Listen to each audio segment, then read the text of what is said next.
Welcome to Retro Spectacles. I am Mitch Marzoni. With me, as always, a man who just recently made his triumphant return to the stand-up comedy stage, Mr. Teddy Tutson. How are you today, sir? Oh, man, feeling wondrous, triumphant, as you so eloquently put it. Great to be out there slanging them jokes 10 toes down. Great to see people go into the movies again. We on track for the best year since the pandemic. I done dragged this man to every premium format screening that you could possibly conceive of, plus the Sheep Detectives in between. Shout out to everybody that's catching up on the Sheep Detectives one time right now, because Mitch has been living there for months. Best movie of the year, feel-good movie of the year, whatever you want to put on it, whatever superlative you got, Mitch is there to counterbalance the bleakness which we are about to once again embark on. That is Black Mirror. Okay, so we're once again going to try to front load what we consider to be the cultural sticking points of this season. A moment ago, off air, Teddy was giving me some shit when I told him the ones that I think we should front load. He goes, "Yeah, of course, and of course you'd pick those." Free pro, but it didn't sound like you disagreed with me that USS Callister and Hang the DJ are the ones that everybody talks about from this season more than any of the others. Yes, that is fair. I will begrudgingly give you that. That is sort of how everything shakes out there. So yeah, man, I think those are the ones that get the most positive feedback overall. Oh, I don't know about positive. That's interesting. Yeah, That's interesting. No. I mean, we look at the numbers. We look at the numbers here. I think that's fair. That's fair. I think we're queuing it up. We're queuing it up. All right, so let's kick it off with USS Callister, and I'm just going to warn you now. I'm going to be a real stick in the mud on this one. I have been since the first time I watched. I'm so curious to hear what you think about this. I will say, no episode piqued my curiosity more than Hang the DJ, because I think I made it 3 notes in before I said this seems like an episode tailor-made for Mitch's interest. But I am very curious to know what you think about the USS Callister. First of all, in this season, there's quite a lot of like the thing that kind of sticks in my craw where I'm like, okay, it's code. Can we stop with the like, well, we made code out of people, and so it's people now. It's so much of that in this season. But USS Callister, please finish. I mean, it hinges on how much of a creep is this guy for doing what he did. Seems to be the core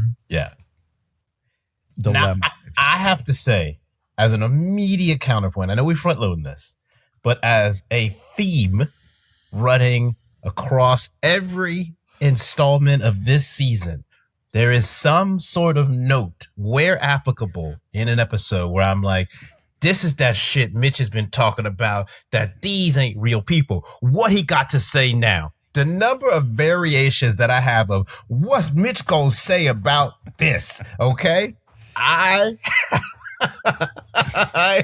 If they could have built a season tailor-made to just put you in a torture chamber, this one is it, right? Black Mirror, Inception. I was gonna say, I'm not jumping ahead, nothing. At one point in Callister, I wrote, that would be a pretty fucked up existence to be a clone with full consciousness and memories, but no ability to escape. However, Mitch says this doesn't matter because it's just code and it doesn't seem miserable at all, right? So I'm already anticipating. Yeah, you are on the back foot.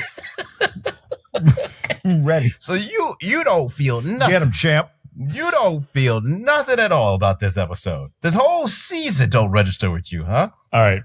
First and foremost, you're gonna lose don't give a me fuck. once you start throwing in about these people. Once you start throwing in Star Trek references, which USS Callister is jerking off the Star Trek references, I'm like, ugh, like I'm already out with that. Now see, you okay? Just to back it up, if it was a Star Wars, Star Trek, you're clearly picking Star Wars, right? I'm wars over Trek all day. Always. Now, have do you been, even have a always toe will be. in the Trek? Like you're not Trekkie out at all? Like 2% Trek? Never seen a Trek movie. What about the TV show? Like, Watched. you know? Yeah, I know. I'm saying I've never seen any of the movies. I've watched like 5 minutes of any given episode of my life. The Next Generation? Did that one, right? Couldn't even tell you. The one from the 90s with, Picard. Yeah. Patrick Stewart. Probably. Like, I'm not even getting you to Deep Space Nine. You know what I'm saying? Now, this is, the more I talk, the more it sounds like someone's listening being like, this motherfucker's a Trekkie. I just know things, okay? I wouldn't classify myself as a Trekkie at all, okay? Am I aware Deep Space Nine and, 7 to 9 or whatever it was, and the other one, there's a lot of shit. I watched a lot of UPN.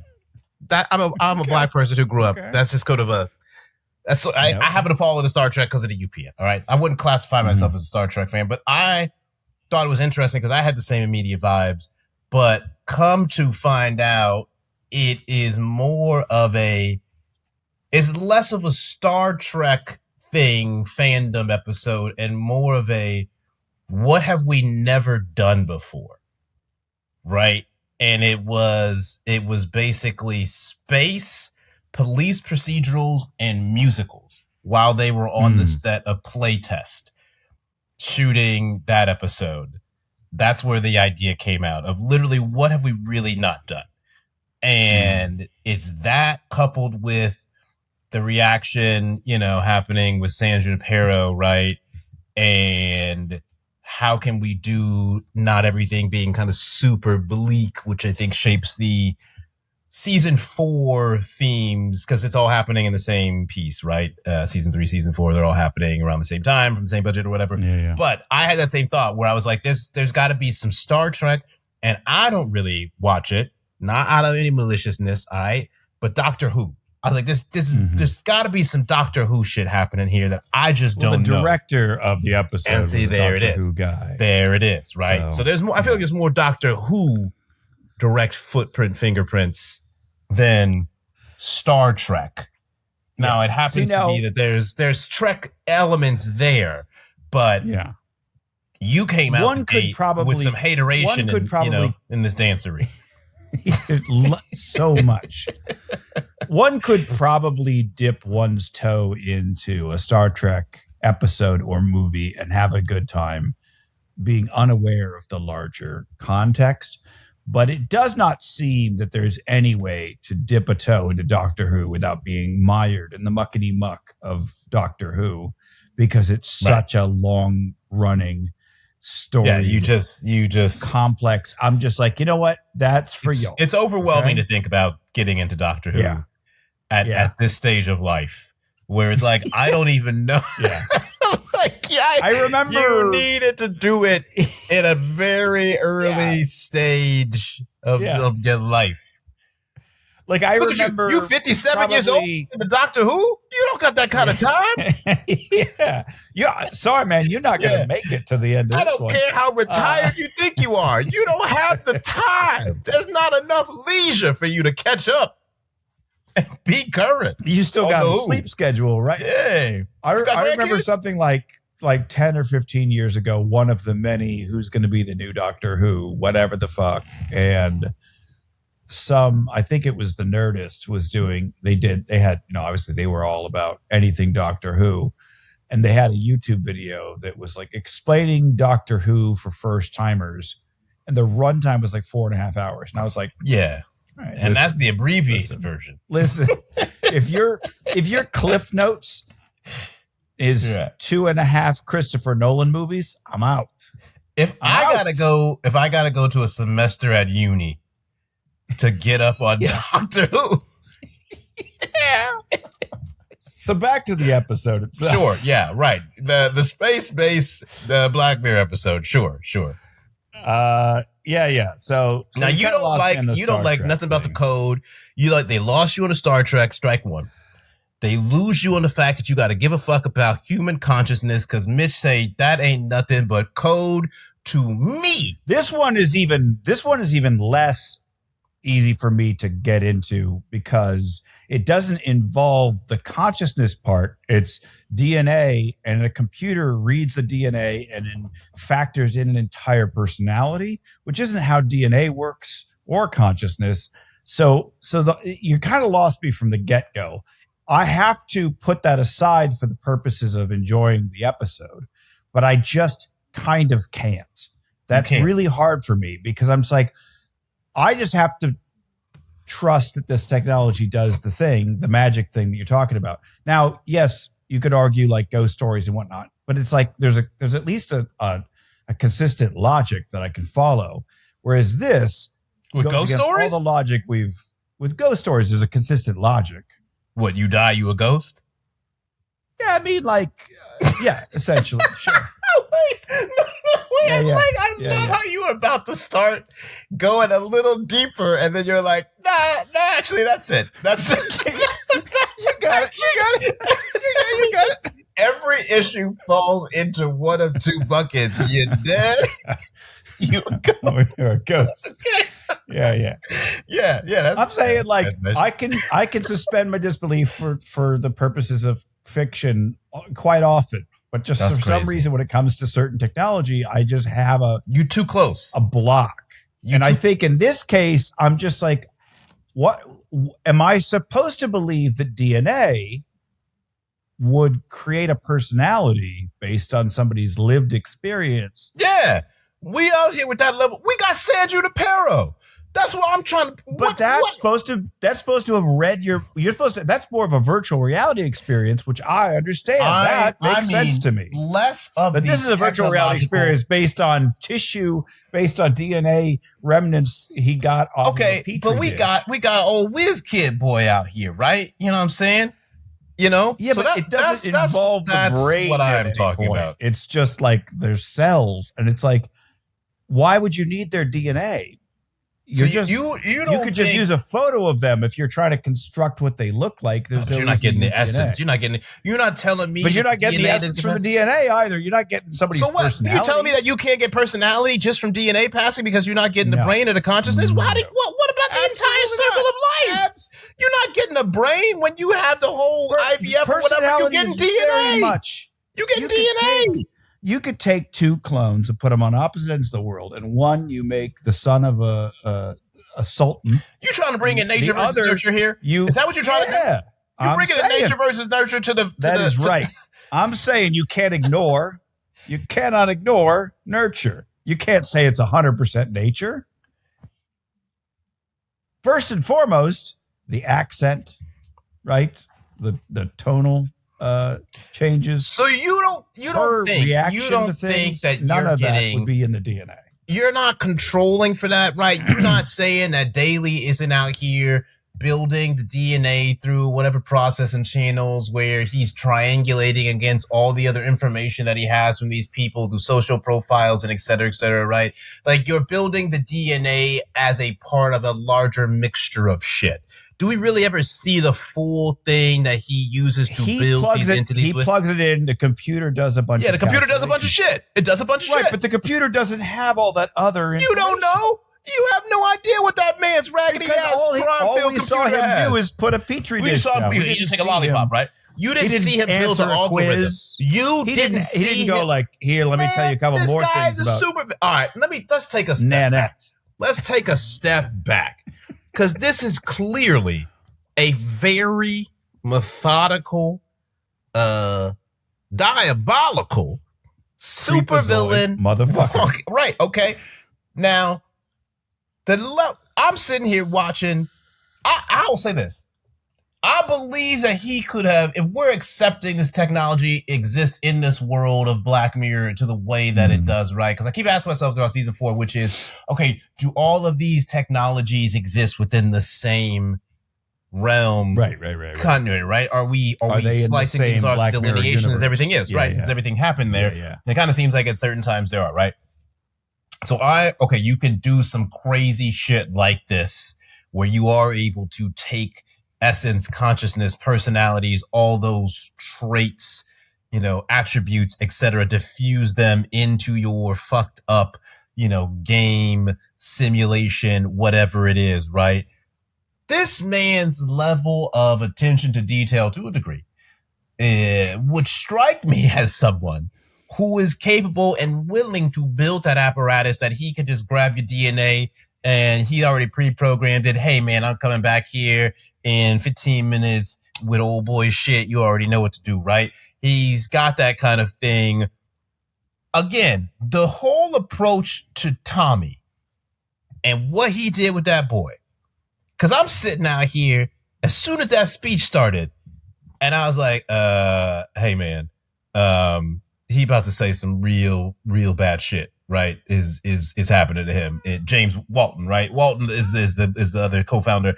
This man is about to tell you some really cold-blooded shit about why he succumbed to this treatment.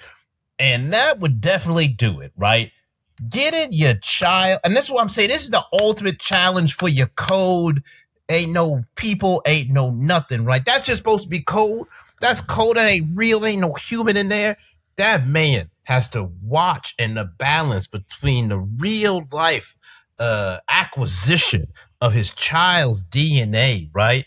And then coming in and saying, I am going to pummel you every day with the most horrifically creative version of torture I could possibly fathom until you relent. And I just want to call back to the Toy Story episodes that we did. Remember when I was making that point that imagination is not necessarily inherently good?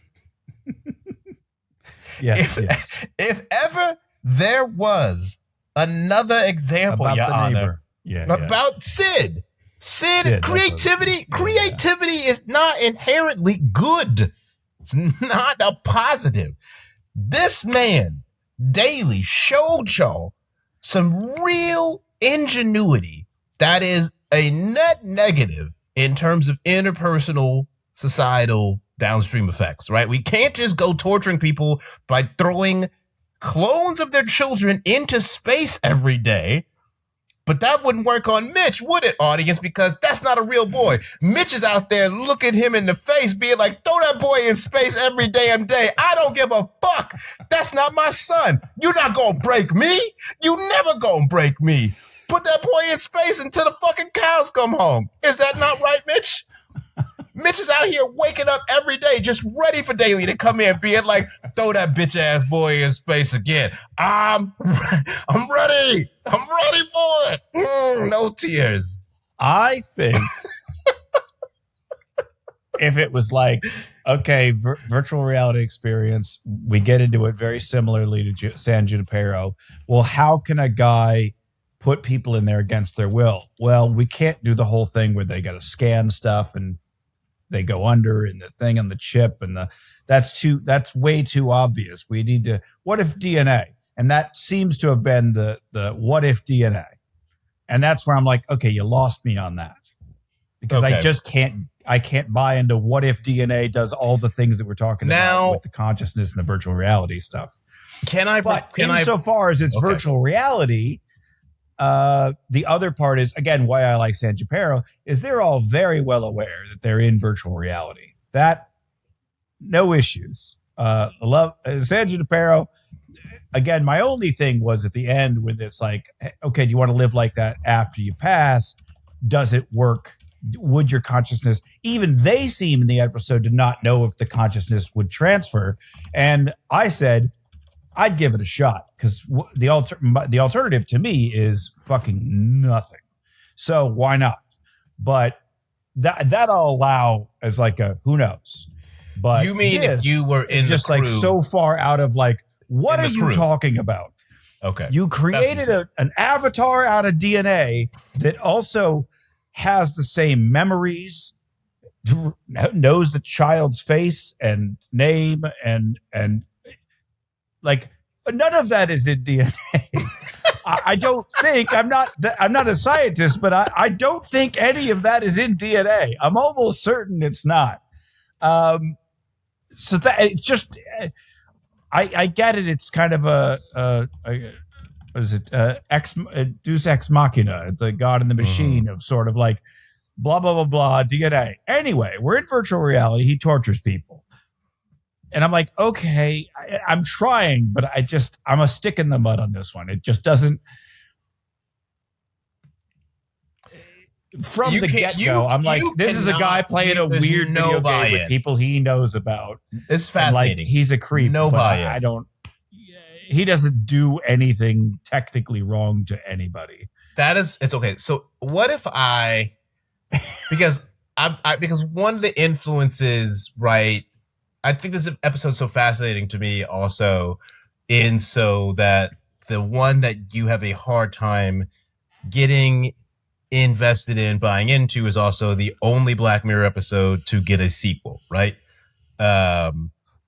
Which I still haven't watched because I didn't want to. I haven't watched season 7 either, so it'll be fresh for both of us as well. But I think I didn't want it to paint my opinions. Oh, surely those could have. I don't think they could have reached those in any way, shape, or form with a power spray gun. I think it's fascinating because if you don't realize this, Mitch loves the Twilight Zone. Huge fan of it.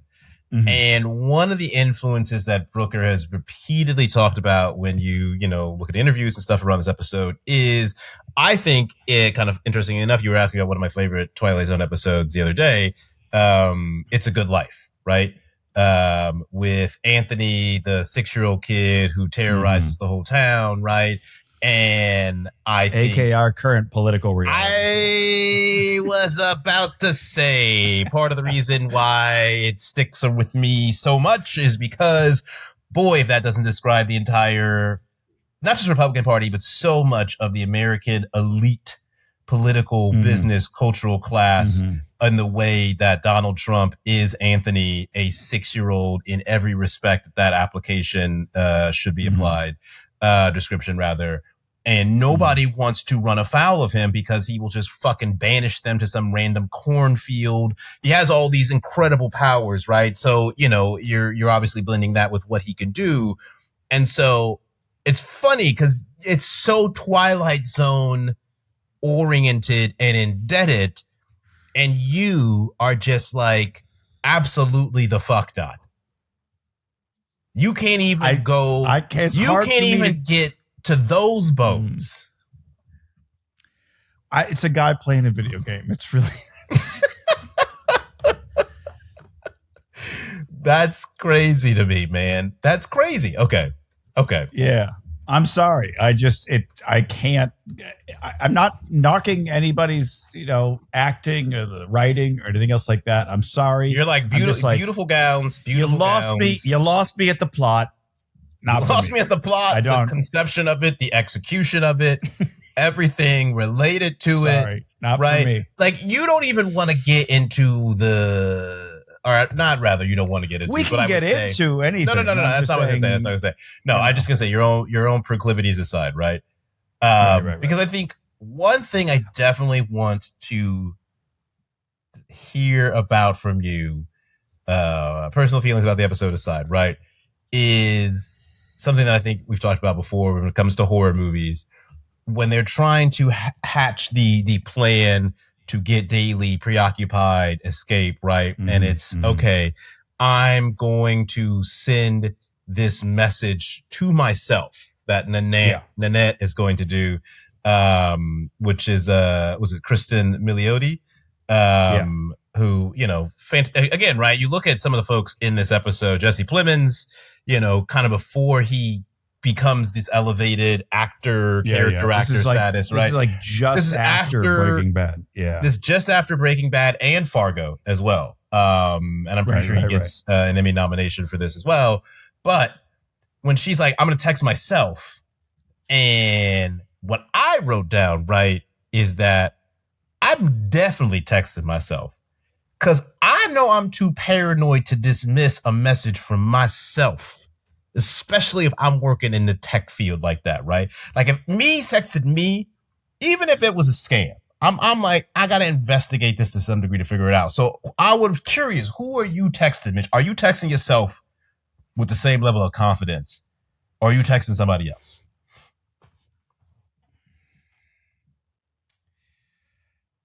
I think I'd have to go with myself. And I'd really have to like think, what would you say to yourself? Because I don't know what I could say to anybody else that would make them believe the same way that I could make myself believe. I'm somewhat offended. I don't know that you could not. I think I'd be a fine backup for you.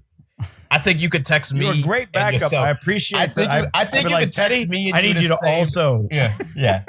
I think you could text me and you the exact same messages, and I'd be. There. I have said many times that there's nobody on planet Earth that I'd want to be stuck in a horror movie with more than Teddy. 100%. You're my first call in a horror movie. There's no. I just saw the craziest shit, and you're like, hold on. Hey, hold on. Some crazy shit went down. Yeah, what is it? And I tell you the craziest shit, and you're like, all right, let me just finish this up. I'll be right over. Like, no one else is doing that. Yeah. You know what I mean? Hey, man. I'll grant that. Somebody just broke this little wish thing, man, and these motherfuckers is wilding out at the party. She out here. She sound possessed as hell, but hey, dog, I'm rolling right now. We got to figure out. Don't snap none of them bitches, okay? Snap. There's a guy in a weird ghost mask who's been stabbing people at this party, but nobody stopped partying. Everybody's still. I swear to God, he's at this party. All right, I'm coming through right now. Get yourself against a wall. I'm at a place called, what was it? Camp Crystal Lake? Yeah. See, you know what I'm saying? Same thing. Have you ever been over to Elm Street? I'm coming through like Real Howery and get out. You know what I mean? Shout out to you. But I feel like I would explain the tech to me. Is the thing. You would go through a very detailed engineer-esque appeal to yourself. See, I would get your more lizard brain message activation. Sure. Be like, hey, dog, they got me trapped in this motherfucking. Say no more. We got to get this man out. We got to get this man out of here. I think it's interesting because the other thing I also thought about for you is that, not to say that other people wouldn't have similar feelings, right? But the revelation that in this particular torture chamber of consciousness, no genitals at all for Space Fleet. I did have that as a particular which goes note. against, to me, that despite the fact, Star Trek 60s era TV show, yes, but Gene Roddenberry liked to fuck. I mean, I know enough about Gene that Gene was like, he put a lot of sex into Star Trek. Maybe not overtly orgies and shit, but he was he was not afraid of sex in the way that Daly is. I mean, Gene would have given him some. Gene dicks are swinging, and Gene. Well, he's not a big giant nerd, right? He's not a big giant nerd. So I mean, he is a big giant nerd, but in a different way. Big giant nerd, complimentary. Big giant nerd, Daily, derogatory, obviously, right? Right. And I think that's the other thing about this. The other thing about this episode is that there's a lot of different ways to read it, but I think especially when it comes out, and specifically. So I think, okay, let me put it this way. Taking in, I'll accept their premise. Let's put it that way. Taking that in, I then go, okay, but who's actually being harmed, being hurt here? Because the other part, obviously, the obvious question that anybody would have for somebody like me is, well, what if somebody did this to you? I wouldn't fucking know. I'm still me. I'm still going about my goddamn day. But now nothing you do know about my life changes. Nanette, all right, you Nanette, and so now you find out, right? Now you're Nanette, and you're like, oh, okay, I gotta go save I gotta get myself out of here. Your avatar is being tortured. I'd be like, man, that's glad I'm not that guy. You would just let the daily in your life torture your avatar, and is he still nice to me at work? Because he's like afraid of me? No, he's not nice to you at all. He's a dick. He's a dick. He's a fake nice guy. Way too like non-confrontational, a dick to somebody. Yes, non-confrontational as well. To be a dick. Those are the worst guy. Those are the worst kind of people. Those are the worst kind of people. Absolutely. Don't get me wrong. I would never start a company with that guy. He's not agitating you enough in a direct interpersonal way for you to break into his house like Nanette. Is that what I'm hearing from you? Yeah, absolutely. You're not putting a ski mask on. I could not give less of a shit. I'd be like, so, all right. So you've got a dollhouse at home where a figurine you made of me gets constantly slapped in the face with dicks. All right. I hope that helps you sleep at night, dude. No sweat off my nuts, man. I do not give a shit. Is there anything your kidnapped conscious self, your cookie self, whatever we're calling it, could say to move you to action in this circumstance at all? Anything that's going to get you to put the ski mask on? Because it sounds like the answer is no. It sounds like the appeal is there's this really interesting video game and you can save a version of yourself in the game. I'd be like, I'll check that out. That's not what they're telling you. They say no, I know, but I'm saying you asked if there was anything. That's something that maybe you could. If you told me there was like a really, they got a gamify really immersive video game that has you specifically you as a character in it, and you could save that guy with your own playthrough. I'd be like, oh, that sounds interesting. I'd give that a shot. So, ironically, you want the plot of Playtest, which birthed this episode. Now, no, we did talk about as that. The way like you would not get me. You would not get me in Playtest. Right. Nope. But you would get you in Playtest. Like if I don't you were really in play. Callister. I don't really play horror games anyway. I'm not a big fan of them. Personally, I like watching playthroughs, but for me, they're not enjoyable to play. But I like watching other people play them. And so certainly if VR was a little further along, I wouldn't play horror virtual reality games. I don't think that would change my my general policy against horror games by making them virtual reality. I don't think that would enhance I'd be like, yeah, I'm still not a fan. And I'm sure they'd actually be scary. And then I'd have another reason not to play them. Yeah. I mean, that's that. I think it's interesting to hear what would be your catalyst, which is crazy. That is literally the plot of Playtest. If you go, oh, well, but here's what he did. He took a sample of your DNA and he made a character in a game that he plays at home. I'd be like, okay, that's weird. But see, it's fascinating because I would be. So you're ready to burn this motherfucker's house down. It ain't gonna take much.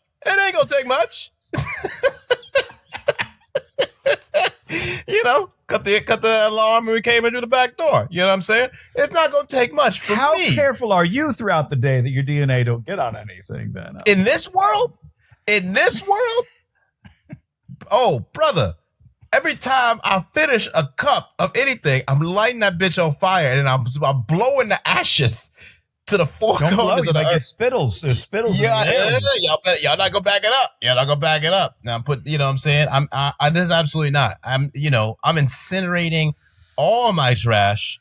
I have no idea, right? I have no idea how widespread this technology is. We don't know if just Daly is out here just moving like this with his own rogue version because he got it off to the side. He just that is the thing. Talented and evil. They show advertisements and stuff like for the game, advertising like for the game and like the game, but world. not this. But like, so how does it work for normal people? They're not going home and scanning their DNA. How are they getting normal people are just putting they're just putting on an implant or whatever. Then okay, they're putting a thing on and then they're out, right? Like the normal people, which shout out if the Blink, I guess not even Blink because he's not on there, but plug your ears and you miss a cameo from Aaron Paul as the final voice at the end, right? Like that's just a guy who's online playing a game trying to get some strange, it seems like a little bit on there, which hey, who knows what we do out here in these Black Mirror streets, right? He's not trapped in the game. He's just a regular dude who's signing up and then he takes his shit off like Daly does and he goes and gets his pizza from the door, right? That's just it. He puts his little fucking chip in and he's going. He's not, so but we gonna keep coming back to this because this is the running theme for this entire season here. Is off to the first start when Netflix is like, hey, we're going to give you a little bit of a softer entry in, which is the other piece of this. Seasons 3 and 4 are very, hey, we're gonna try to ease y'all in to some of this stuff, and you have that tension between a lot of that, right? Brooker's taking a lot of shit from people about, oh, you're gonna make everything all neat and shiny and happy, and people gonna have good teeth. I'm giving zero shit. I'm giving zero shit to him about that. That's fine. You got to do what you got to do. I'm not knocking the man for trying. It lost on me because I just can't bring myself. You don't to get philosophically angry at this believe. dude. So if you are he hasn't hurt anybody. You are the voter in the Black Mirror universe who's hearing all of these stories about all of these people having their consciousness taken, right? We're going to get to this in the Black Museum, right? You're hearing all of those stories. You're hearing all that legislation. They saying, ban this, ban that. And Mitch is out here being like, doesn't sound so bad to me. Mitch is out here hearing Severance and the Indies and the Audis being like, well, how bad could that be? What that sound like? You signed up for it. What you complaining about? You're making you're jumping to voting records that I do not have. They'd be there. Pull the voter file. We already know what it looks like. Where he's taking samples of DNA and creating avatars in a video game that only exists on his home computer. I don't care. I just can't bring myself to get angry about it or feel any kind of not. If you had the ability to vote. Because this episode also highlights why they definitely gave them that 5-hour week San Junipero limit. Yeah. Because y'all, I'm watching it. I'm like, hey, y'all are gone. You get this kind of juice 5 hours a day. You are never coming back. You're never coming back. But that's without the kidnapping the DAPs. It's a little surprising, right? He got to go to work. Yeah. He got to steal more DNA. I would think by the other part of it is I would think. No matter how good the TV show is or whatever, I don't know. Maybe it's because I don't like Star Trek, but I think it's beyond that, is that I would be exceedingly bored of a video game that I'm guaranteed to win all the time. Are you guaranteed to win? He is, yeah. Well, he rigged it, obviously, yeah. As I'm saying, like, what fun is it like? For a lot of people, immense. Really? Immense amounts of fun. There's a lot of people who don't I just recently picked up Horizon 5, right? Forza Horizon 5. I'm not a big racing guy, but I wanted a game where I could just like get into a super fast car and drive and think about other shit and not really worry about it. And it is perfect for that. And I'm not very good at virtual driving. Real life driving, I'm just grandma mode, as you know. But like virtual driving, I'm like, okay, I go as fast as you can. Oh, there's a turn, I'm going to crash. That's like, I don't know when to hit the brake. But I'm getting better at figuring that out by playing Forza because I was just getting my ass handed to me every time there was a turn. And I was like, well, now this is... No. Oh, where's the straightaway? Catch me on the straightaways, motherfucker. I'll smoke you in a Lamborghini. Well, all the once you put a turn in the way. Tracks, well, hold on. You should build a track with no curves or turns. Yeah. So I had to watch some footage and tutorials and shit of people being like explaining the physics of how cars work. And I was like, okay. And now I'm getting it a little better. Now you're locking in. Sure. I was starting to win a couple of games on the easiest mode, and it's like, do you want to go up in difficulty? And I'm like, not yet. No, Let me just figure things. I'm good.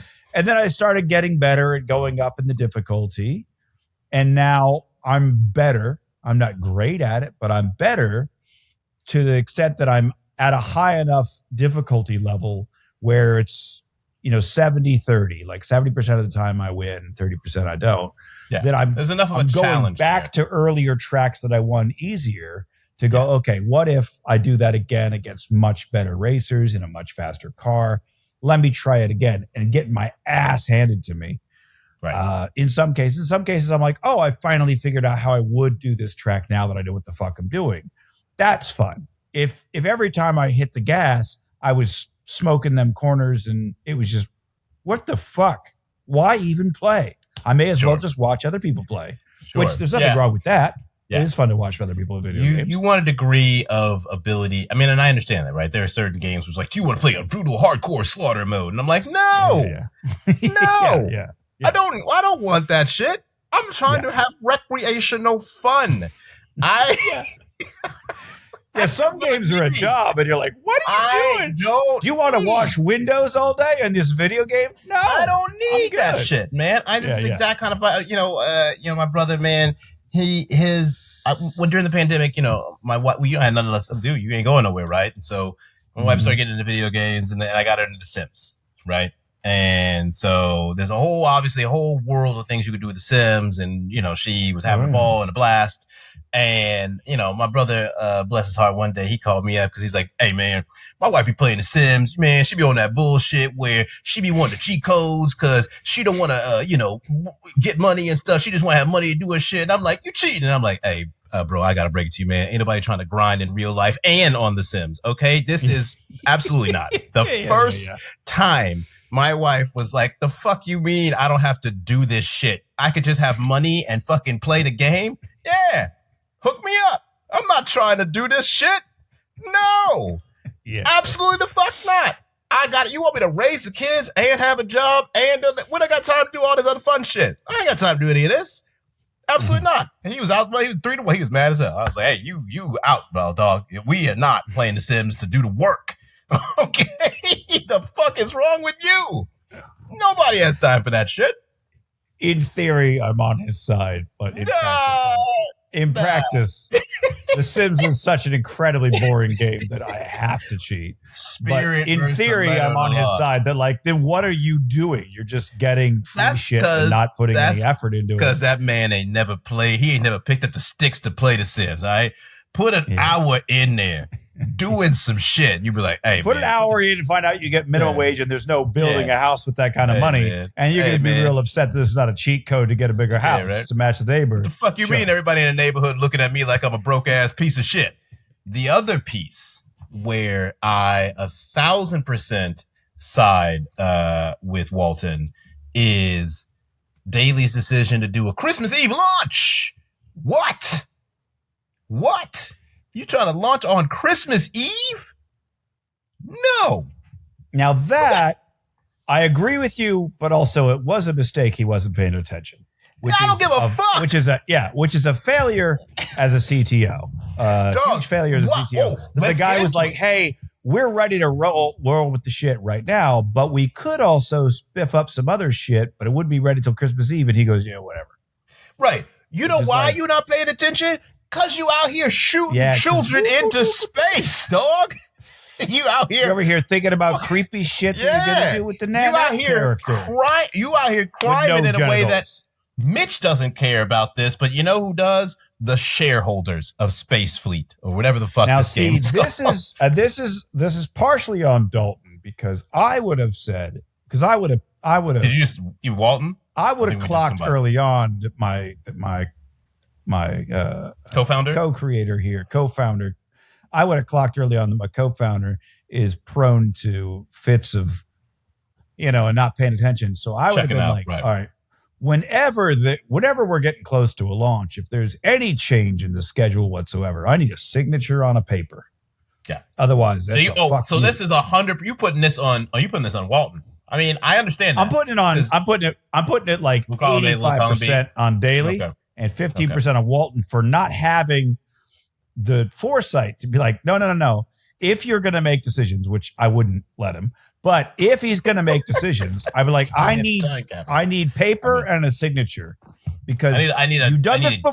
That's not the first time Daly was not paying attention. Some shit slipped underneath his radar. For me, my favorite line in the whole episode, and I'm not a bathroom humor person, but when the Black British girl goes, "Oh, I would love a shit." They talk about not having assholes as well. It's very funny to me. It's kind of like throwing it all away. Kind of like, "Oh, I'd love a shit. Good old shit." That's by that. Michaela Cole with one of the few Black Mirror repeat castings. She's a nosedive, and I think there have only been 3 actors who have appeared in multiple Black Mirror episodes as of season 4, which we have viewed. And she is part of that hat trick. So, final rating for this episode. I'm trying to remember. We've been rating seasons. We're not rating episodes on a. No, we're rating. We're rating up. We've been rating. Okay, episodes. we're rating. Oh, we've given them the 5 stars. That's right. Okay, so I'm gonna need your rating, and then we're obviously going to need which I'm also curious about. This is your fault, or man, it sucks that happened to you. Rating is 3. Insofar as well, when we the question of whose fault, blah blah, is largely the person who gets something happens to at the end. Then yes, 100% his fault. Yes. Okay. Although I don't necessarily think he needs to be put into a coma for his actions, but insofar as all of that happened because of his actions, yes, that's 100% on him. Yeah. Okay. So, I guess the protagonist for this episode, depending on how you want to slice it, right, is either Nanette,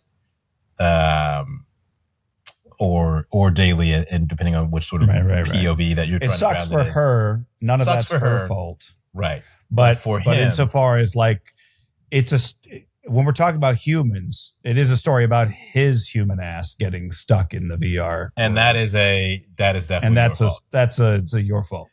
That's 100% your fault situation there. I would agree.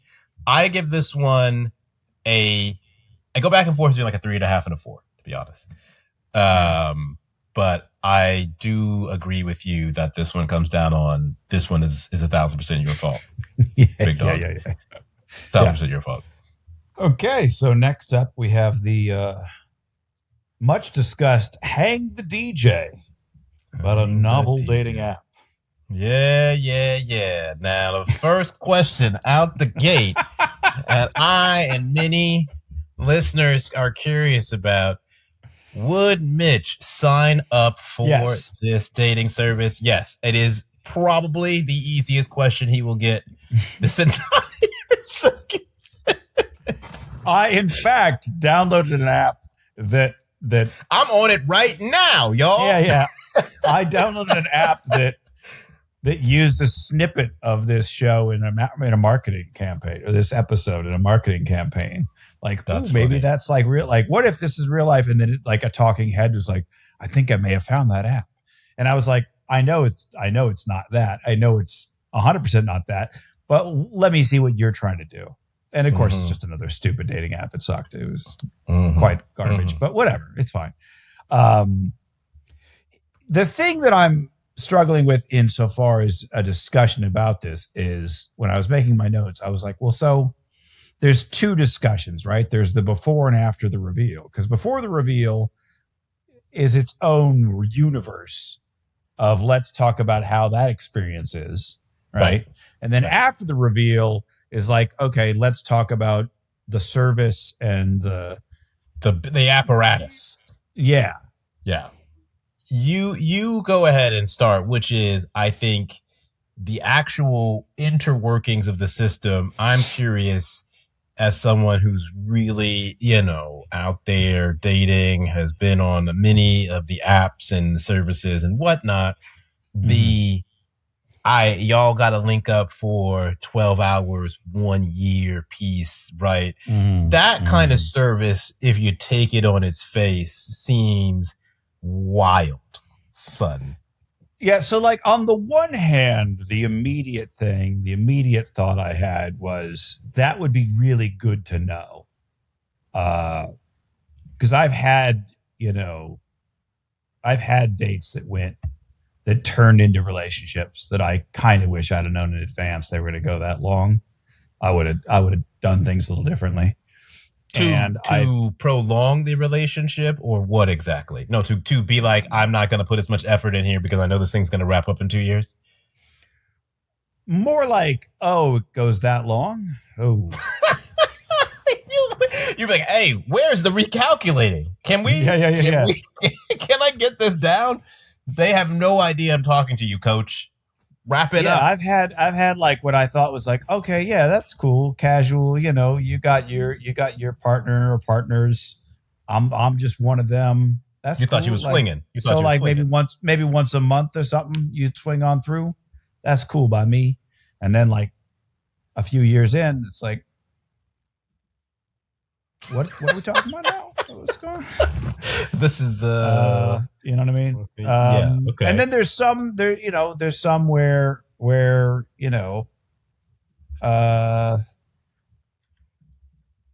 it's like, oh, I really thought we had a little more runway. Oh, that's okay. Yeah, that's a bummer. Now, you know what I mean? I've had that too, my question for you this though is, these are folks who are going into this technology service, whatever, with a, I think, very different intention for you, right? Like they are looking for someone the one they're looking for someone very the one, seemingly much more monogamy oriented. And I mean, maybe, who knows, right? I don't know how the system works. Once you pair it up, you could be like the, Christian swingers or whatever. I don't judge y'all. I don't care personally. Live your life. I would say that it's definitely it tracks, it codes as heteronormative, or at least normative. 100%. Maybe not 100%. Hetero, but certainly right. I don't think it's doing poly pairing. Monogamy, monogamous. That's a different monogamous. Service.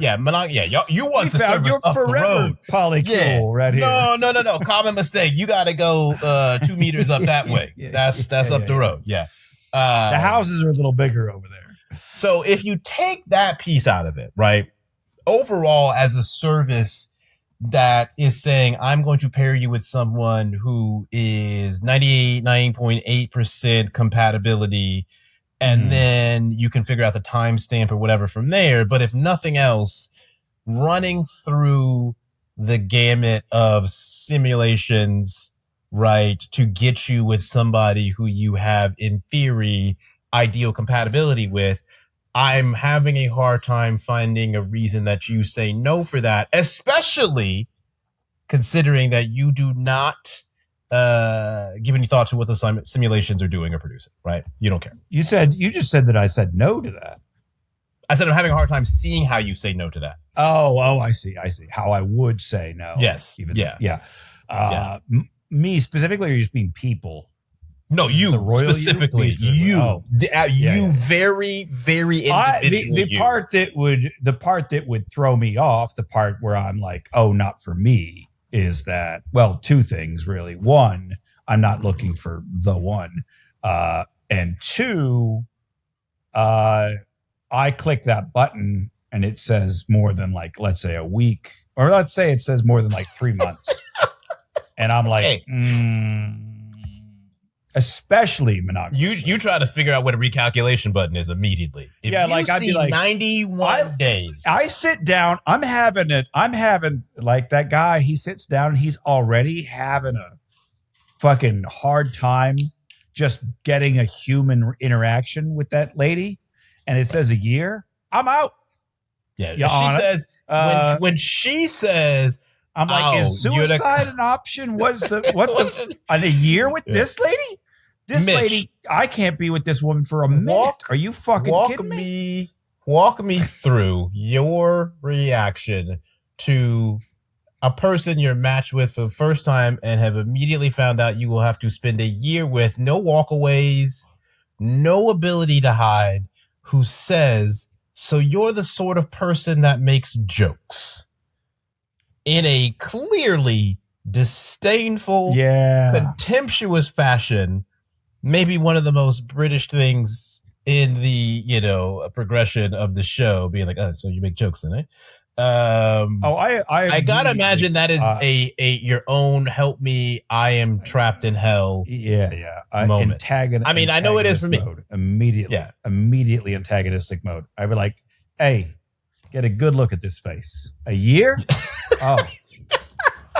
It's gonna be nothing but jokes. You're either gonna love jokes or hate them by the end of this. I am going to make you just despise the very concept of humor and jokes by the time this thing is done. Let me just tell you right now, don't introduce me to any of your friends. I'm gonna try to fuck all of them and tell you about it in detail. I don't think the system allows for that. Watch me. Watch me. I I mean, well, look, I think if nothing else, you would know this was not your perfect pairing for a variety of reasons. The thing, like that, yeah, that's such a good line. It's such a good line of like, what an awful person is like. Oh, you're the kind of person that makes jokes. I'm like, oh, I hate everything about you. Yeah, I mean, it's just such a revealing. To your core, it reveals a universes about who you are. Now I've heard. So is everything a joke to you? Which is not the same. Like, no, it's not. Not the same. This is This is like depths of hell level of fuck this is you. Such a This you talk about Dante's level of hell. We are in it. You're the kind of person that makes jokes. Bitch, what? you are like you are such in the absolute final level circle of hell there that I don't even know. Like humor as a concept of human civilization and expression is such. I'm reminded of how often I see on dating apps loves to laugh, and I'm like, oh yeah, because I immediately think of, you know what I fucking hate? Laughing. You know what I mean? Right. I found one. What is that? What are we doing here? I found one who hates to laugh. This lady. That's why people apparently say love to laugh, because this one exists. Hey! I don't want nothing to do with that shit over there. All right, what you doing? Smiling? Thanks. No thanks. Now another like thing. That lady in the lobster. Because here's the thing, right? When she says, and I'm not in the like we talked about, right? I'm not in the dating stuff like you have been. Last shop out of Nam, whatever it is, you want to say.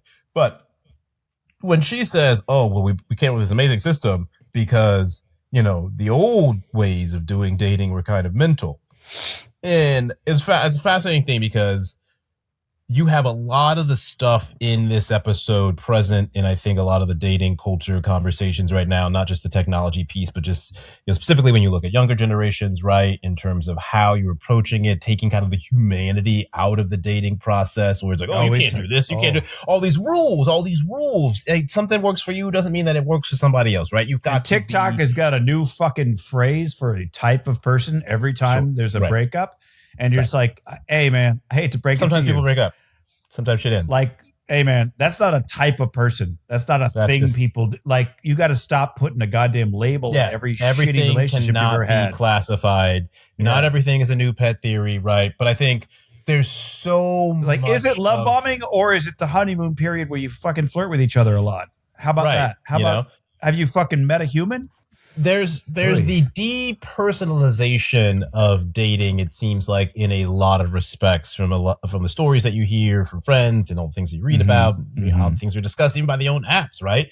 And so it's fascinating to me that one of the things I feel like I've seen from a lot of the folks, from a Bumble to Tinder, all these places, is you're seeing a trend, especially with younger generations, into being away from dating apps into like a dating sort of entity, right? Where it's not just meeting online, but they're doing in real life events, right? You're meeting through Bumble, but through an in real life event, because everything has become, hang the DJ, if you will, right? So algorithmic in the sense that you don't leave anything to chance wonder, like any kind of spontaneity in taking a chance, right? I mean, if you want to have a partner of some kind, you are going to have to live, laugh, love, loss, whatever Hobby Lobby bullshit that you want to put on the wall. Your heart is going to have to go through it, and you cannot, resort to a system that is 99.8% pure or whatever, right? And a whole lot of universes, as we see in that 0.2%.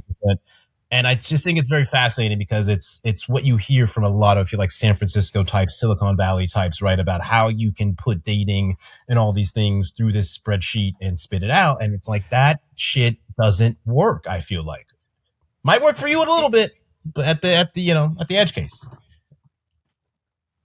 If I might get on top of my sandbox, put that soapbox up. The problem with the apps and online dating today comes down to one company, Match.com. Fuck them for ruining it all. Every single app that has gotten successful, that had a good goddamn ecosystem, that was working, that had its own unique way of doing things. Match.com snatched them up and fucking ruined it and turned it into another Match.com clone. OkCupid, Tinder. I believe they're trying to get their fucking mitts on Bumble. Match.com specifically, all the friend finder sites. Ashley Madison doesn't get talked about. That's what they do. They get their grubby mitts. Anything that's successful, they snatch it up and they ruin it. In the beginning, Tinder was simple. Look at a photo, yes or no. If you both swiped yes, you're a match. Match.com got a hold of it. They were like, no. Hold off. Don't show anyone who swiped right on anybody else to the person they swiped right on. Tell them that they maybe got a swipe and show a blurry photo and make them pay money. Don't ever let two people just match because they swiped right on each other. Don't let that happen. Never. Don't let organic connection happen. Yeah. You got to pay the toll. All of the fucking apps. OkCupid used to have this really interesting system, this thousands and thousands of questions you could answer. If you wanted to, you could answer 20, you could answer 100, you could answer, I think I answered 600 over the course of 10 or 12 years that I used it before Match.com came along. And they were pick this or that, or do you believe this is a thing or that's a thing? Random questions. And they were basic sort of, Beatles or Elvis would be a good example, for example. You know what I mean? And some good icebreakers, some water cooler they would stuff. And they would match people based on those. They would say hey, you both are Elvis people, or both of you pasta over sushi, or whatever the fuck. Both of you would prefer a first date rock climbing over a first date at the movies, whatever, right? Go from there. And their algorithm over time learned from behaviors. And they were like, for example, these 5 questions out of our thing, these are the 5 we recognize as the most compatible, important ones. And it was, how do you feel about horror movies? What is your feeling towards new cuisine? Should the first date be a little scary? Or nerve-wracking, something like that. I can't remember the other 2. Doesn't really matter. Point being that they would show you a percentage based on the questions that you answered, anybody you saw on the app. And it wasn't a swipe right, swipe left system. You browsed profiles. And it would say, hey, put in the work. You had to open the phone book. Yeah. And then Match.com bought them and turned it into Tinder, because they had already bought Tinder.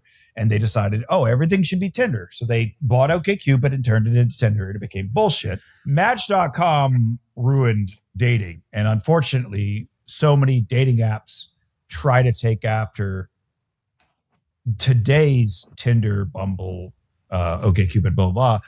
They try to do that, which is if you just gave me circa 2014 Tinder, I'd be a happy man. I'm good.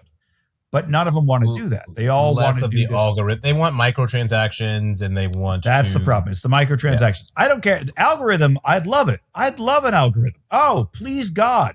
But you won't give that to me. What you'll instead do is, we found 47 women in your area that match your preferences. Would you like to see them? Well, you're a 47-year-old white single dude in LA. I'll bet you'd pay $100 a month for the privilege. Fuck your mother, I would. And how about just show me? How about you just I'm Polly. I'll be on your app for fucking ever. Just show me the fucking people, assholes. Anyway. Nope. So you're I think that's it, right? There's some of the services where it's extra premium on top of it, right? All of them. All of them took away the more all of them took away organic. All of them took away organic matching. I can just say that definitively. There's no organic matching on any of the apps anymore. They all require payment to match. All of them. Every once in a while, they'll do a thing where they're like, "Oh, you've been using the app for 4 months, once a week. Here's a credit. Here's a credit. How about a week?" And during that 1 week, that's when I do my matching, and then I fuck off because I can't use it otherwise. It's absolute horseshit. Fucking. I pine for give me an algorithm that fucking works. I'd be happy to use it. But no, You want to play this fucking cat and mouse game where you're like, oh, there might be some other people waiting. And inevitably, every single time I unlock it, fucking 90% of those profiles are either fake or they already deleted their account. But they keep them in the, hey, look who viewed you, so that I think they're actually there. Then I pay, I click, oh, sorry, this profile doesn't exist anymore. Okay, well, fucking take it out of my... I will say this is exactly why I do this. That's the thing that nobody talks about, is that they charge you more the older you get, especially as a dude. They also charge you more as a dude, but they charge you more every year you go up. Tinder used to be premium. Tinder, when I first started using it, was $14 a month. The last time I checked, they wanted $120 from me. $120 a month. A month. That's a car payment. Fuck you. Anyway. Where would you like to pick up? I'm so goddamn angry about the fucking app. What I love about this episode is at every corner is a question for Mitch about how he would build and use a existing dating app, the perfect dating app, right?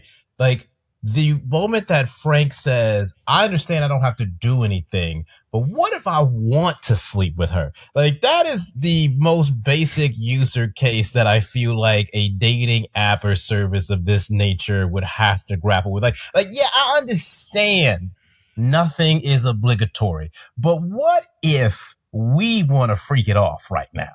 Now that you, go and do you, right? Like, I would imagine for you. Well, they put them in a house together, so you'd think, like, that's a pretty regular. Next question that comes up exactly because of what we're talking about, right? So I appreciate the segue here. What did you refer to that domicile as in your head or in your notes? This house that they put them in.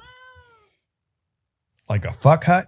And that is exactly right. 100% right. In my notes here, I literally have Mitch is going to call this a fuck house. A fuck hut. It was too small for Oh, house, it's not a hut. Well, enough, one of them's a hut. The nicer one is definitely a fuck house. Yeah. I think want to say one he gets stuck in for a year is actually more like, but it ain't a fuck house. It's just the one that is it Amy? Amy is in with old boy when he's off with Miss I don't want to listen to no jokes, when they got the fireplace and he's like, hey, we just got to get right to it. I've been doing this and we just got to get down to business. And she's like, great, give me the paperwork. Hey, you know what I'm saying? He's like, just so you know, I consent to everything. I don't know about you. Great. Let's get it done. Yeah. Okay. Well, that takes away another question that I had, and I'm glad that you don't act like that's not their first answer. Fuck. No. The thing that was throwing me off is on a rewatch, knowing that it's based on their personalities and so on and so forth, is that there are two main characters, both seem largely unfamiliar, uncomfortable with casual hookup culture and or getting busy that early and that quickly. And so it seems at odds to me that a first date would then have them going back to a fuck hut as just part of the ritual of this dating app. You would think that the app, in its trying to infinite wisdom, like if you're a simulation of reality, both of their personalities would not be the type that go together to a fuck hut on a first date. So how do you square that? Here's what I would say to you. So just because they would not necessarily maybe fuck on the first date, which Amy definitely did with old boy. So not so much. Second date, though. She was like, this is how we do things here. She's like, that's how we do. She regrets that she didn't fuck the first dude, if you recall. So she's like, that's how we're doing things. I guess that's how we're doing it. It's the first date with the other guy. It's not her second date. Yeah. it's her first date with him, so it's technically her second go round. Yeah, no. We're talking about it's a new scoreboard. It's a new day. All right, new calendar turned over. She's fucking on the first date. You cannot pretend you do not bring past relationships into every relationship. Whatever. That don't mean it ain't date number one. That said, maybe this is a situation where Coach was like, "Hey, both of y'all would love a first date fuck house, but that's not what you naturally are going to do. So I'm just trying to put y'all there to see what happens if I remove that barrier and you just naturally flow into each other, right? And again, it's not your perfect pairing. So yeah, you out here just being like, all right, I'm just trying to get these reps in, like you just said, right? The other thing that to me was very noteworthy about, this is supposed to be better than the old ways, breakneck pace, boy. You just wrapped up your shit and they like, get your ass back out in the field. You can't even finish a couple of laps in the pool before Coach is like, hey, new case for you. You ready to get that pussy out there again? Truly, you just wrapped up a fucking 3 years with somebody and they're like, you better put that fucking Subway sandwich down and get out here. Yeah. What you think you're doing the rest of the time? Because you got a date in a few minutes. Crazy, here, and not just a date. Y'all about to be committed for 20 years. 20 years. Yeah. You know what I'm saying? They know 12 hours. You about to really be committed to somebody. That to me was a wild. That's just the initial thing that I the moment it tells me I'm going to be with this person for a year, I'm just like, fuck you, man. What? So again, as much as you would love to sign up for a service like this, I also not feel like this. You keep not like this, but of this not nature, if it's like we're going to find you a monogamous partner. Nature. I would do the poly version or the casual dating where it's like, we'll find your next, pretty interesting fling. Look, it's so fascinating that you're talking about dating services that have used this episode in their materials. I feel like the one thing that I keep hearing from all the, CEOs that run, whatever that is, right? Hinge and Bumble, et cetera, et cetera. Hinge is also Match.com. Yeah, it's what's her name, who founded Bumble, Whitney Wolfhard, right? I feel like I hear her talk a lot about this as well. And I'm very curious if you've encountered this, the idea that so much of the future and I guess present of dating is having AI concierges, avatars, extensions of yourself.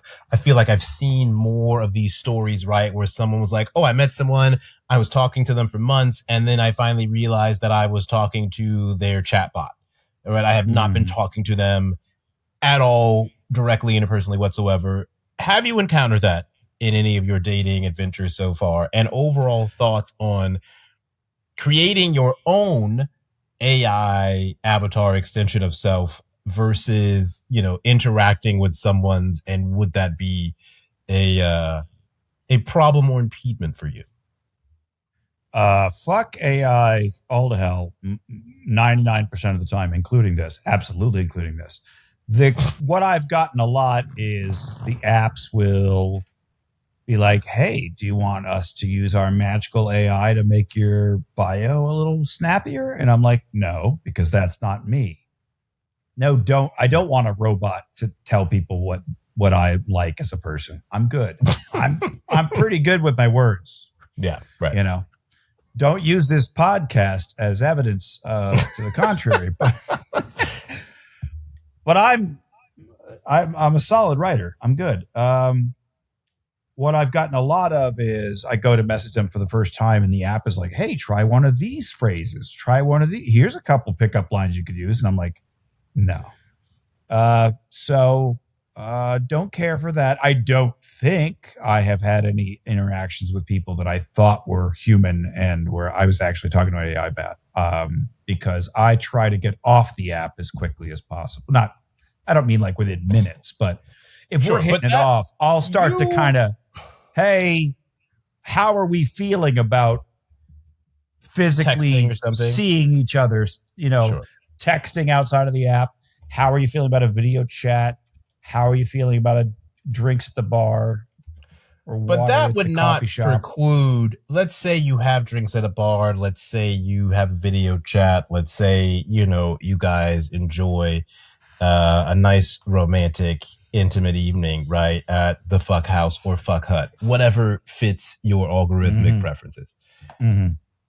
Would you nice huts? I'll take the hut. I'm cool. Sure. I think there's so many different ways that the AI chatbots are manifesting in dating, it seems like. And some of that is within an actual, app itself or service itself or whatever. But I think you could not, and maybe this is also because you do not live in San Francisco and you're not in the thick of the Silicon techie stuff, which it seems like it over indexes there amongst those types, right? Shocker. But if you were texting with someone and then you found out, like, in between meetups or whatever, I'm getting your chatbot. How would that strike you? No, that's a hard chop, immediate chop.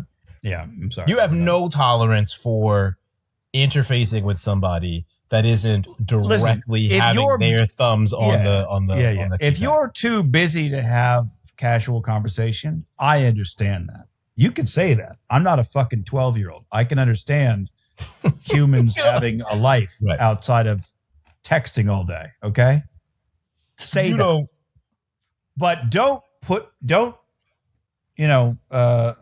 outsource human connection to a fucking robot. Fuck you. You would outsource the determination of your compatibility to the robot. Yeah, absolutely. But then you would say, because I'm going to take it from here. I'm going to figure it out. Yeah, I got it. Let's see if you're right. If you're right, cool. If you're accidentally right, maybe you're accidentally right. That's cool too. Which is like what I largely found with OkCupid when their 99% compatibility shit was like, well, you're accidentally right. They answered 3 questions. You're broken clock syndrome here, right? Okay. yeah. Like it worked out this time, but like, you know what I mean? She hates sushi, so you were wrong on that. Well, would that not be like 99.8% compatibility? Does not mean you guys are compatible in every single thing. I understand what you're saying, right? Yeah, but I know. But there are some pretty big, like I'll say this, right? Wouldn't you feel the same way about friends though, right? If a friend of yours you were chatting with casually, I don't mean, and I found out they switched over to a chatbot. You find out that they're like, oh, I've been outsourcing all my texts to Claude. Wouldn't you be like, well, then I'm not texting you anymore? I would have some questions. I have some questions about how that arrangement was set up. Yeah, for sure. You might text them if you're going to make plans, but you're not having any casual conversations. I'm not texting you about hoops. You know what I'm saying? I'm not texting you about, the latest Real Housewives messiness. You know what I'm saying? You're not getting none of that from me. You're not getting the zeitgeist. You're not getting the good stuff. But yeah, I would definitely invite you to, a Super Bowl party, and I would tell your chatbot to make sure the RSVPs for you. I would definitely talk through the chatbot. Yeah. I'd be very cognizant. Hey, make a note in Craig's schedule. Yeah. Right. How did you end up meeting your now wife? Those many years ago. Yeah. So I happened to be friends with my wife's older sister. We went to college together. We were a few grades apart, and so I knew her sister and her family, and then they happened to all move out to LA after graduation, where I was already based, and so I got to know her last out of everybody, and it was very much so you are my friend's younger sister. And then she kind of out of the blue invited me to a Dodgers Cubs game. Her family's from Chicago, and she thought she was just hanging out with her friend's sister, and because of that perspective, I just articulated around the same thing. I was like, oh, this is clearly a date. Why is she talking to me? We don't talk much to, we just talk. So it was very, that's a fair assumption. We went to the baseball game, and we to this day have a very, spirited debate about who made the first move where she thinks I made the first move because after the baseball game, my birthday was around the corner. And, I hit her with the, hey, all I really like for my birthday is to see you. And then she was like, oh, he's interested in me. And I was like, I only did that because you asked me on a date that went very well. And so then I was able to be like, well, let's go, let's go out here and do this. Right. But to me, it's a very interesting thing because you look at the numbers or whatever. Right. And I can settle that debate for you, by the way. I would be okay. Okay. We'll definitely hear your verdict. I'm sure she'll be interested to hear it as well. But it's very kind of the traditional way that people used to meet in the United States, right? Which was through friends or family, right? And then there's some of that stuff now where that's a story as old as the 1900s. That's an old story. I feel like obviously more and more people are meeting online now than compared to when they were decades ago. And even some of the more like interpersonal things of through friends, family, or even like at work, right? You hear some of this stuff where like, it's like, look, if you don't let people have dating some coworkers, you may never see any marriages or relationships. I don't care, like y'all. Yeah. You out here talking about you want traditional families, brother. You better let somebody. You better find a way to update your HR policy, okay?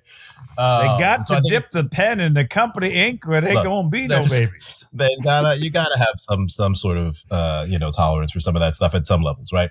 Obviously subordinate, insubordinate things or whatever, but like y'all just out here like working the floor together. Who cares?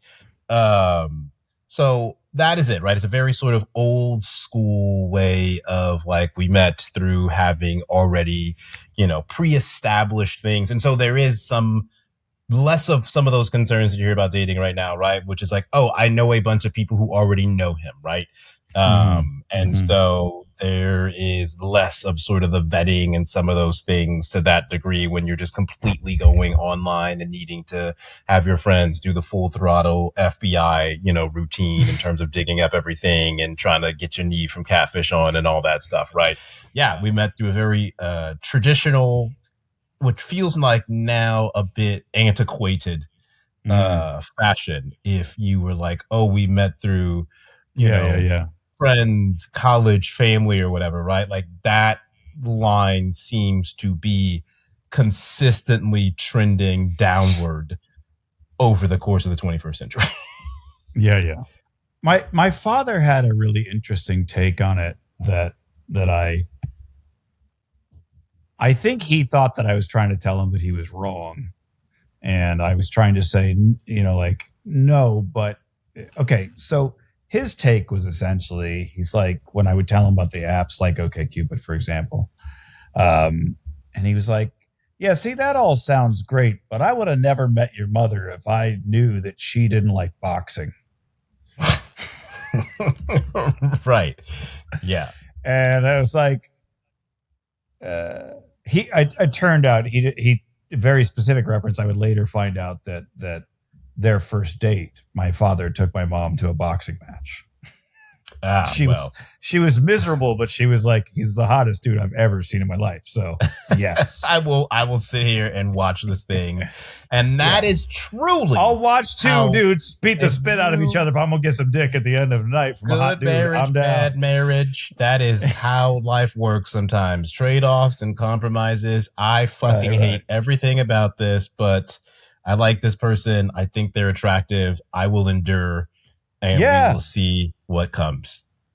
And I agree. And what I tried to tell him was like, I understand that, but, and however, right. It's not like I can fight against that. The app says you're a 90-some-odd% match because of these 400 things or whatever it is. I'm going to go, let's give it a shot, Like that, it's not like I don't also like meeting people in person. And I think, but yeah, the other question I think both of them are a thing. But the other question I'd be most interested in would have been like, okay, she doesn't like boxing, but is boxing such a deal breaker that she would put it as a deal breaker in her profile the way some people do, right? Where it's like, if you fucking bring up boxing, I'm gonna nuke you. And your ability to even look at me and my life, right? Because it doesn't sound like Yeah, and I think that one of his points, and I have seen this before, is that I have seen people who are like, here's my deal breakers. And you go, is it though? Or is it a deal breaker because it can be? Right. Like it's a deal breaker because you can say that on this app, but like if you hit it off with some dude at the bar, at the end of the night, he's like, oh, you're a Redskins fan? Oh, I fucking hate the Redskins. Are you like, kick him out, never see him again? I mean, look, we know plenty of divided households to the point in the sports world where they sell those jerseys custom stitched together, right, for your children of divorce to inevitably wear. No idea what you're talking about, but I'm sure you're right. Well, I'm talking about, I'm sure that's a real thing. Well, we'll cut that. But let's say you're a Giants fan and you're a Cowboys fan, right? Or, you wear the jersey of both of them so that, you are representing that whatever, right? You typically would just have somebody who's a Cowboys fan, a Giants fan, and they would just hate each other for those games twice a year. Bringing it all back around again, I would use a service that didn't expect me to want to find the one. This is a little closer to the reality of the consciousness and so on and so forth, where they're like, we study your personality to decide, and then they use the dates to figure out more about one's personality and things like that, and how their romantic compatibility, and that strikes me as like, okay, that's realistic, as far as the technology would go. If you could build a profile of a person and send that virtual profile out to meet other profiles and then study how those work. Okay. That's pretty cool. So then that gets us that basically gets us to the post reveal here for the episode, which I think I won't say a lot of people, this is where there are some strong negative feelings about the ending and how it lands, which I think is fascinating because if you look at sort of the overall kind of like scores and things for the episode, it's one of the highest rated episodes across the entire history, right, of the show. But there is the sense that once you find out that the 99.8% is because it's running 1,000 copies of yourself through a machine specifically designed to make them miserable, which I think is fascinating. You would be signing up for a version of the service because you would be like, let them rip. I don't give a fuck about those 1,000 versions of me. It's just code, baby. Who cares? That's right. Once again, Mitch does not give a shit. I don't care. If you're telling me this gets me to my perfect match or whatever, fine. Let them fuck them kids. Is how Mitch feels about fuck them this. Digital clothes. Fuck them digital clothes. And so I feel like the main common thing I see about the ending is that it feels a bit like a watered down San Junipero, right? Where it's optimistic and it's hopeful and it's love and blah, blah, blah, blah, blah, et cetera, et cetera. And then the other one being that the way the twist is executed kind of deflates everything that you just watched and viewed. So I will say that if the technology got far enough along that they could show me footage of a simulation of me going on a date, on 1,000 versions of myself going on dates with 1,000 versions of people, that would be my new favorite show.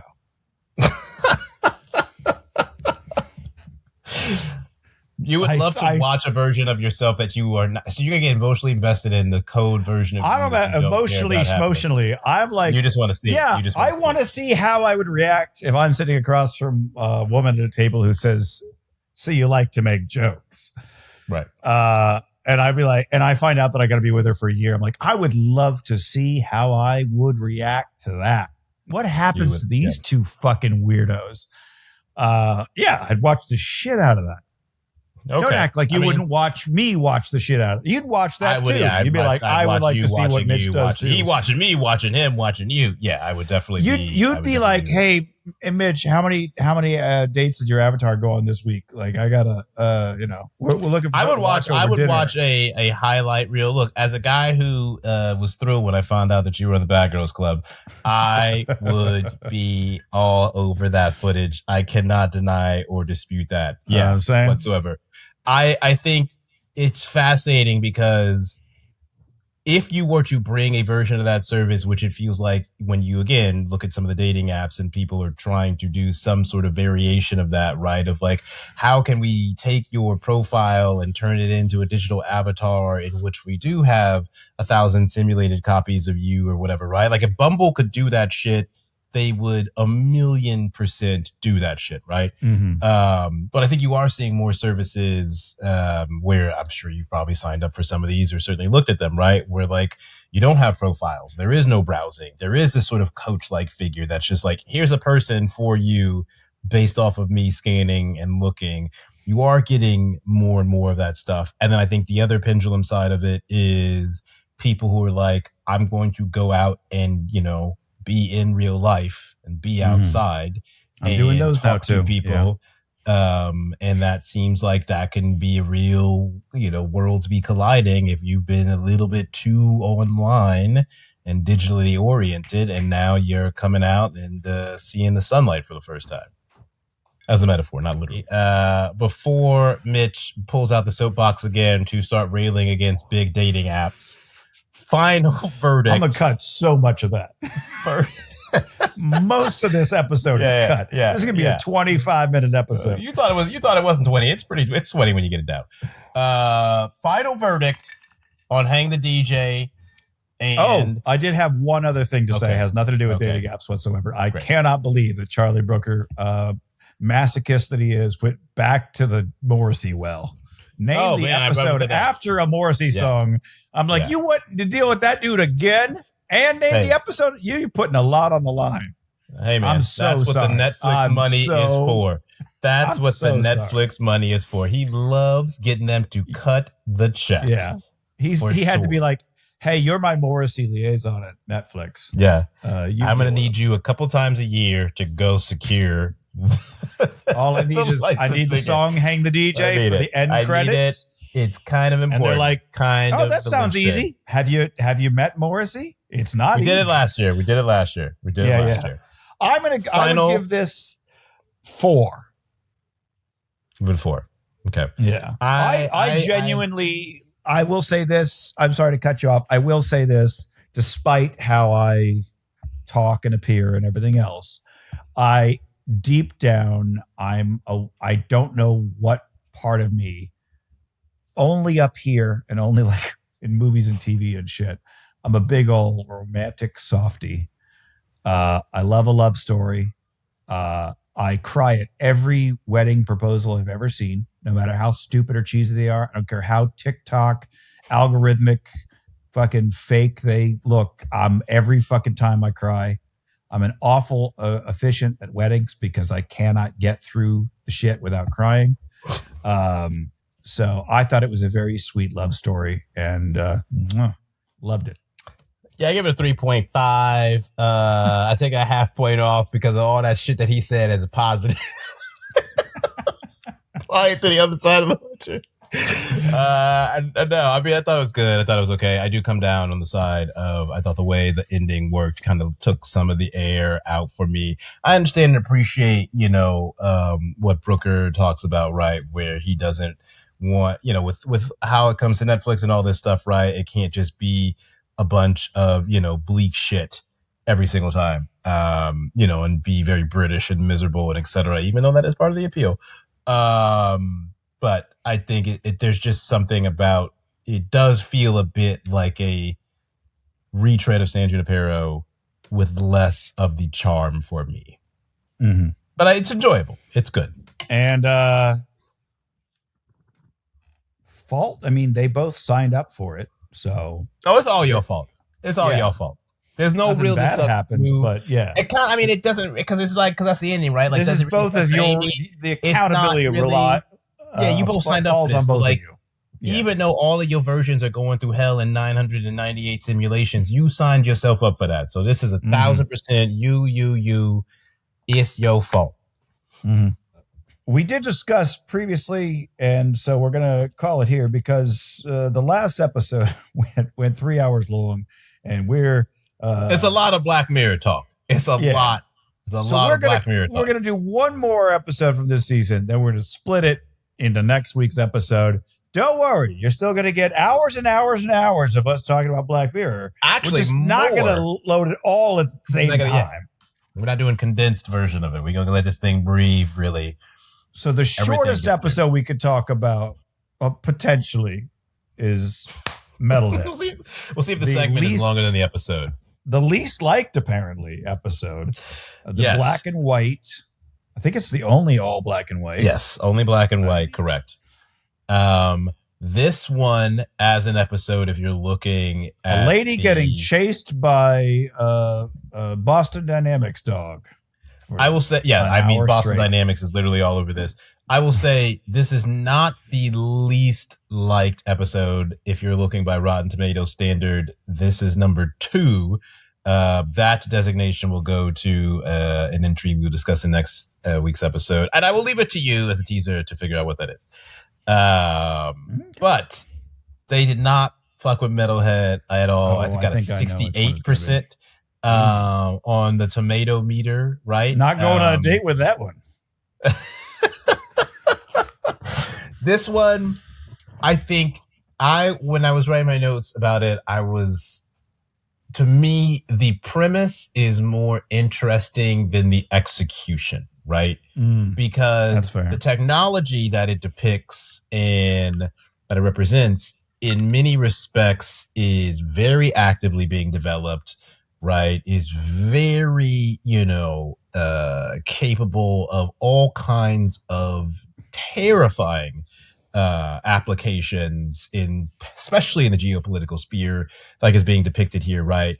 I just don't think that the way it all comes together is truly the most compelling. But the fact that you watch this, and if you've ever seen one Boston Dynamics video and you're like, oh shit, we have to destroy this program immediately. And of course, Charlie Brooker was like, yeah, but what if we turn that into Yeah, before we dismantle the operation, what if I just got a little 40-minute black and white short off though? And I think, when you read some of his interviews about this, right? The detail that stood out to him that was super creepy was watching the machines get knocked over, look pathetic lying there, and then slowly get themselves back up, right? And so again, I think everything about the technology is terrifying, and it makes sense that it makes its way into Black Mirror. The episode itself just does not really have that kind of resonance for me. Right.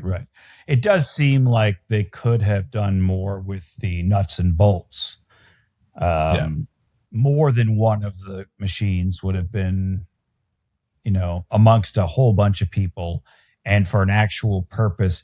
It's funny to me that the big reveal at the end is that they were just trying to get a stuffed animal out of a warehouse. I mean, like a throwaway who gives a shit thing, and you sick the literal dogs on them is kind of funny. I laughed the first time I saw it. Alex was like, "Oh, this is some bullshit." I remember watching it. That was my wife's reaction. She was not thrilled with the ending here. I will say I could understand how this episode ended up with a 68% because I think she would probably have come much more aggressively negative on the tomato meter. With this, there's one thing that she said, like, "Baby, stop throwing tomatoes to the big screen." The one thing Jillian said about this episode, where she's in the tree, right? And she's like, I have to count down from 1,000, count backwards or whatever. And she immediately was like, this episode is so boring. It feels like I am counting down from 1,000 backwards. Watch. Wow. Not a fan of Metalhead in that regard. But I do think, right, like the idea of it is really, really terrifying. And it kind of reminds me a bit of Men Against Fire, right? Where the idea of the episode is really, really terrifying and very potent. But does it all come together execution style, I think I come down more on the side of yes, it does for the most part, but a lot of people were like, no, absolutely not. It does not. But I do think this is the one thing about Black Mirror, right, where even its worst episodes, or I will say, least compelling episodes, maybe to some degree, right, still give you a lot to grapple with in terms of ideas and themes about that collision of technology and society and culture in that regard, which is why I enjoy the show so much, right? Like, it'd be one thing if you're like, man, this episode just sucks ass, but it's it's not, and that's not what I'm saying. I think it's one thing to be like, that's not one of my favorites, but there's a lot there that still stays with me, right? Yeah, I think even the imagery of the episode, and again, the way that you're able to borrow from the Boston Dynamics piece so viscerally and clearly and immediately be like, oh shit, I know what this dog is. I know what we're doing here, right? Yeah. I think is one of the things that it does do very well. Yeah, and I my thing from a practical standpoint, yet again, is I'm thinking, all right, you folks out there on the post-apocalyptic prairie raiding warehouses for stuffed animals. Right. You've encountered these things before. Yeah. The first time I watched it, I remember immediately, I don't know if I said it out loud to Alex, but I know I thought I probably did say it out loud to Alex, is why didn't they bring the spray paint? And so the part where she grabs the paint can, I was like, finally. Yeah. That would have been my weapon of choice. Spray paint and obviously buckshot. But shy of the buckshot, I don't know how difficult ammo is to come by in whatever place they're at. Apparently quite rare because she got it seems pretty difficult, man. I don't know what kind of but spray paint should be relatively easy to come by, one would think. This seems very difficult. Or like here. Oil, any kind of vision blocking substance would do the trick. But spray paint, you good because you could get it at a distance. You could put it on the end of a pole and you know what I mean? Because that would fuck up the sensors. That's what you're trying to do. Here's the other piece of it, which you're like, yes, great. Get the spray paint, do the thing with the sensors, right? Fuck the sensors up, you know what I'm saying? Whatever. Mm-hmm. I have part of what I have in my notes about this is particularly the scene where the robot grabs the knife, right? Which led me to write, this is the most diabolical machine I have ever seen in my existence. Because that is not even the most diabolical thing that it does in this episode.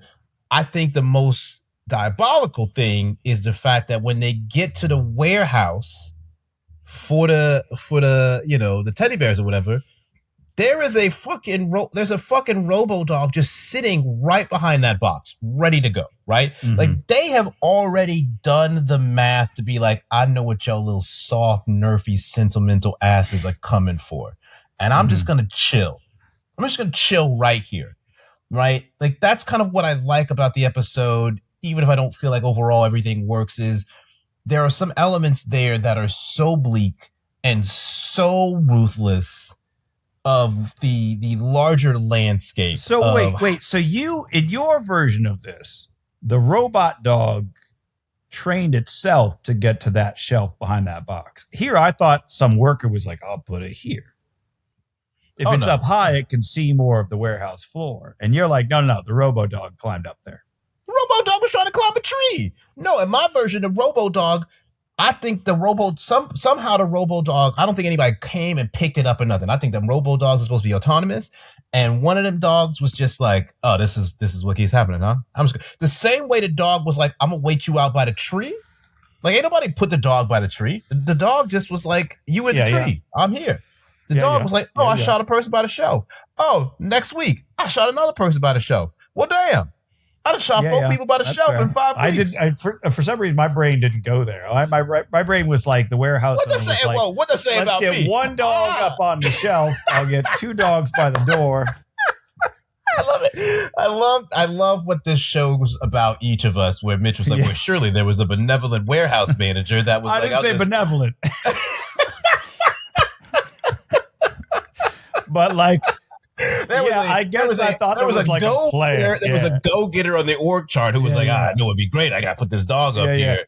Now y'all gonna promote me. Whereas I was just like, I actually also considedered that maybe they forgot that they put it up there. Where did we had 3? I got 3 on the inventory sheet. I only see 2. See, from my POV, right? If I got the fleet you trained a killing machine, and killing machine's like, let me maximize my count. Right. I'm going where the stuffed animal is.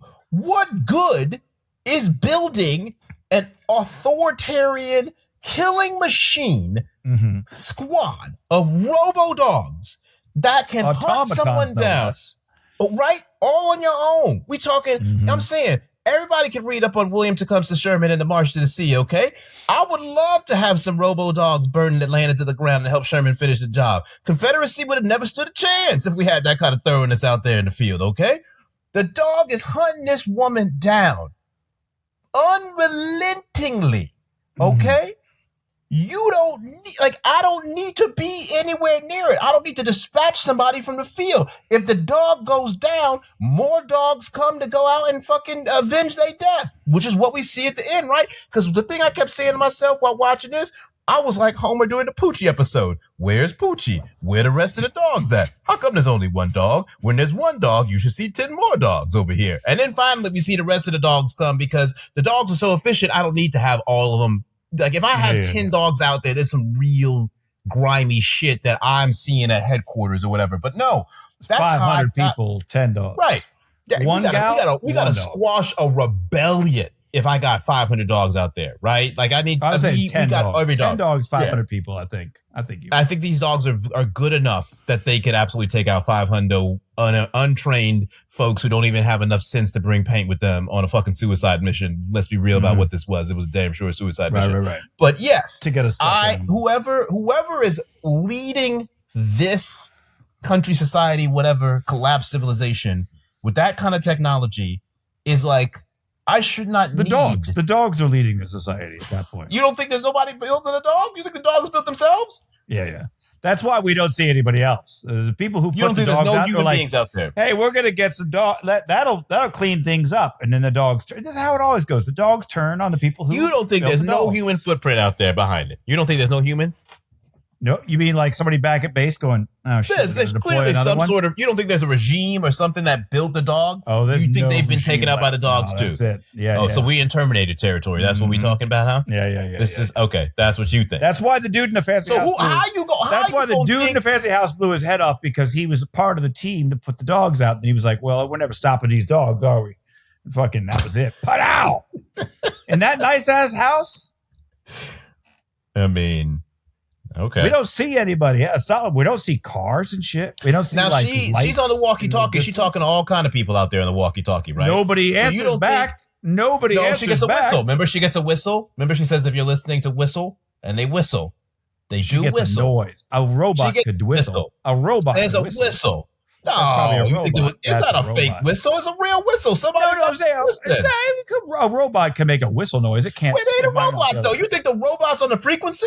You think that's what it is? Mm-hmm. I don't think there's nobody left. You don't think there's nobody left? I mean, listen. I think there's very few people left. I think she's part of like what you'd call the resistance, but like I don't think there's anybody who's not in the resistance left. I don't think there's anybody on the side. I don't know if I can go with you on that. I don't know if I can. The nicest thing we see is that house, and the owner of the house blew his fucking head off. That to me says it all. Yes, like, who's left? That's a fair point. Fair point. On the other side, I will say, right, like truly, what is I think you're gonna have BD and AD time period before the dogs and after the dogs. If you deploy these dogs, is all I'm saying. Yeah, there's not going to be a current like people and these robot dogs. Those specific killing machines, those automaton killing machines. The one that can just pick up a knife and just fucking. Those are incompatible with polite society. So once what about impolite society? What about impolite society? You don't know. Impolite society. Impolite society tears itself apart. So that's why we don't see the other humans. All right. So look. I think we got our answer on that. It's very fascinating that you say this because, again, our note-taking processes are very, very complementary, if not different. But I have a note where I say, yeah, this thing would definitely wait you out until civilization collapses, basically. So I'm just saying I was also articulating your perspective here in real time. That I will say the one thing that throws me off is, and it can drive too. Let's not remember that. It's also driving. So it's definitely fucking up. It's definitely building at a bomb. Some point, it does need to recharge its battery. One presumes solar, but how long was it sitting in that warehouse with no solar energy? You could say power saving mode. It's in power save mode. Clearly. And listen, but I mean, how long that could last, But look, if you that good as a fucking robo dog, right? You come out, you timing your shit out, you running your senses. All right, ain't nobody out there. Let me just trot out there, get a little sun. You know what I'm saying? That's your version of creeping down to the watering hole. And now, I'm back in the tall grass waiting for a fucking gazelle to come through. Except the gazelle's a dumbass human chasing out for this fucking teddy bear. Bop! Got your bitch ass. Caught you slipping. Yeah. Robo dog season. Yeah. That's how I think. And I'm not a robo dog.